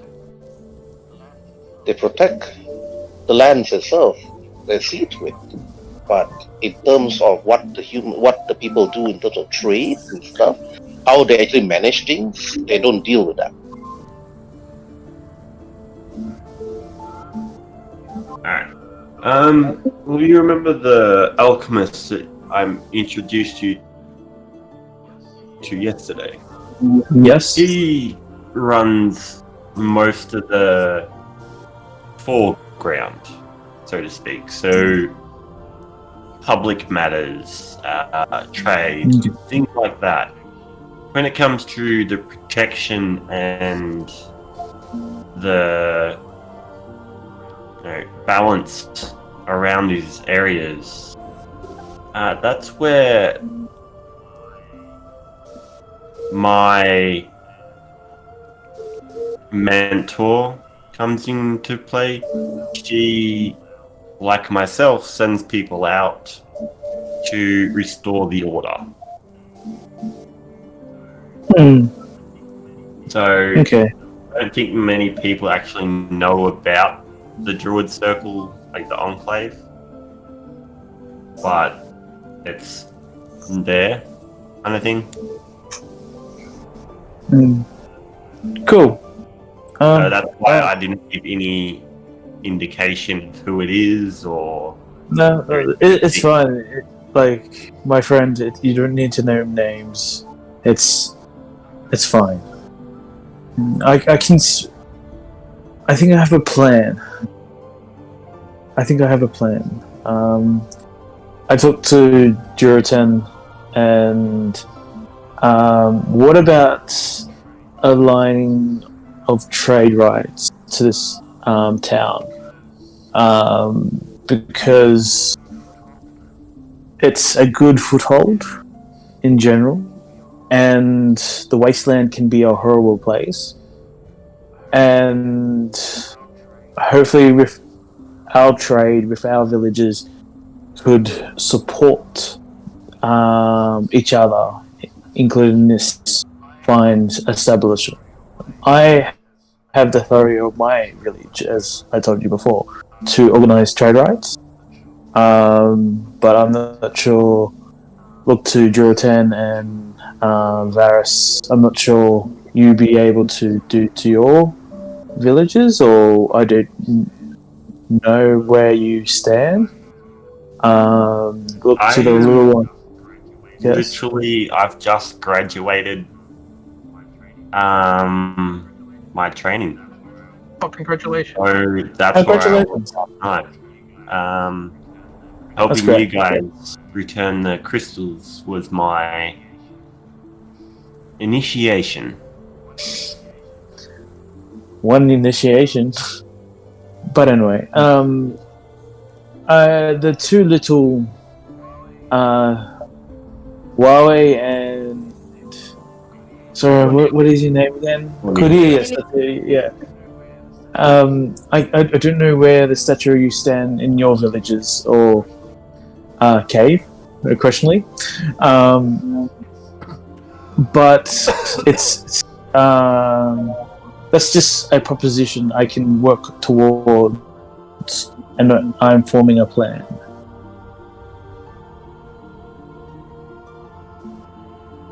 Yes.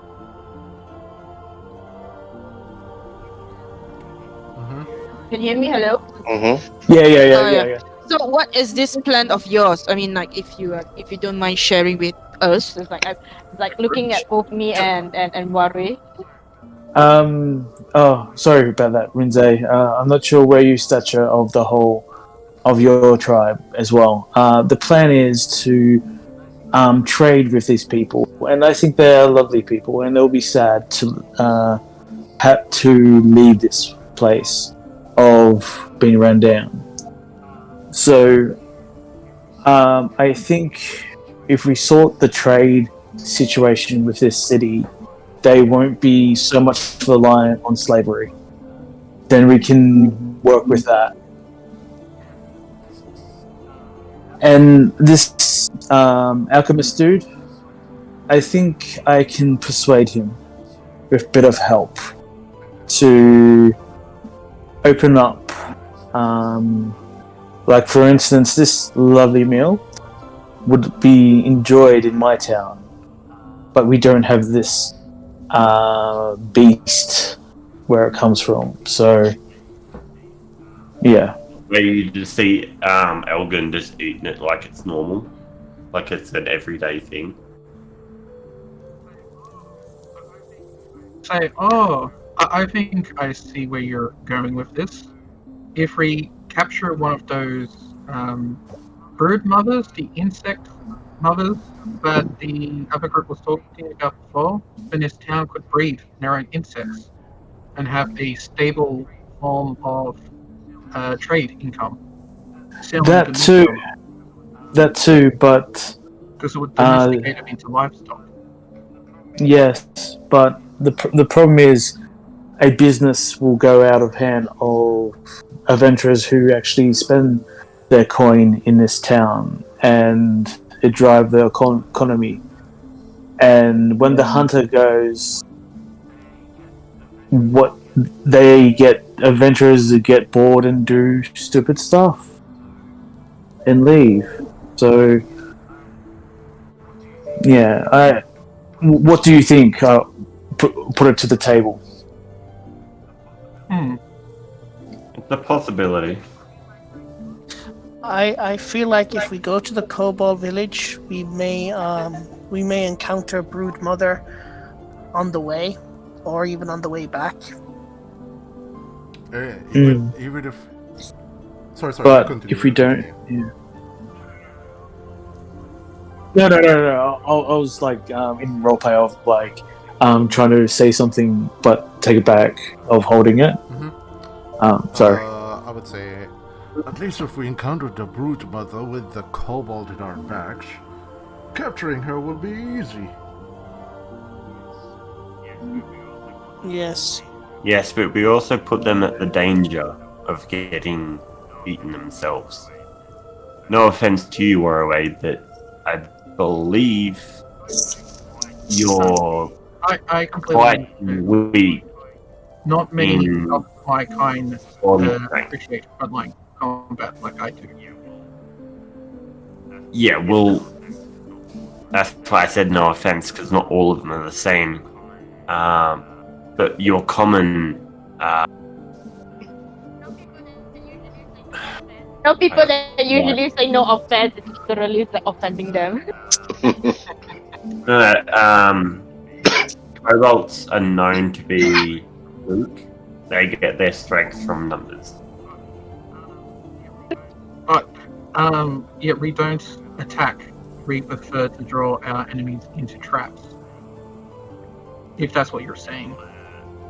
Yeah, you're not like a frontliner. You're not like a beefcake or anything like that. You're quite squishy, but you hit like a truck.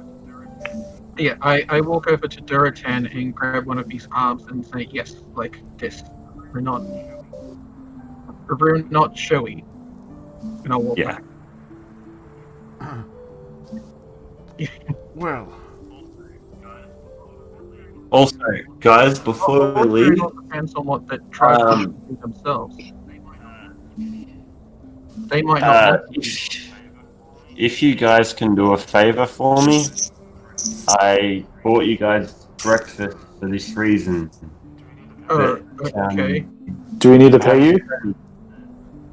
I have a friend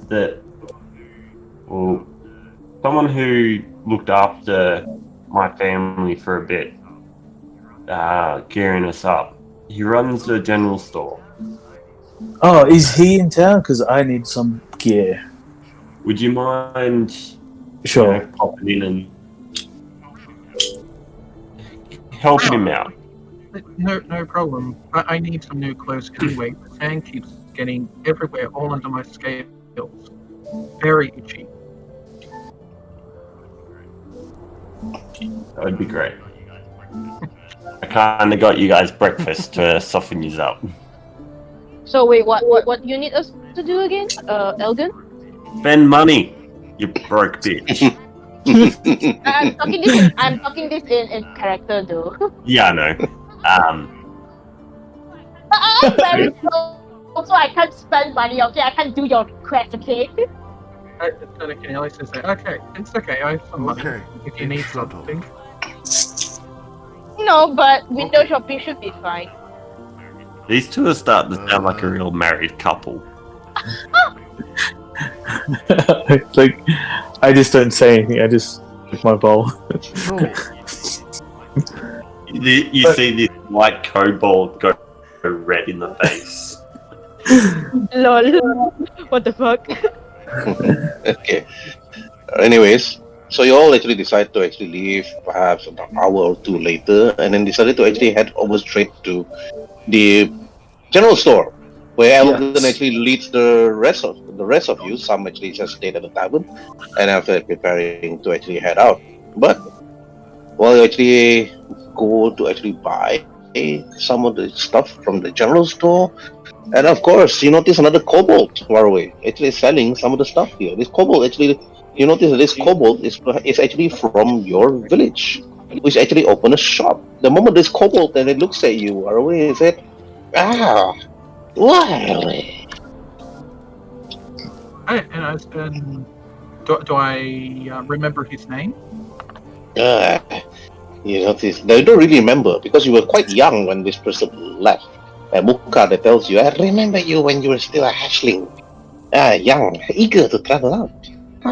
But look at you now, far from the nest, and now traveling with these people. Trying to be an adventurer of trade, aren't you? But before I can continue on, and before you look at my ways, well, look at the time, Waruay. It seems that we have to be continued until the next session. No.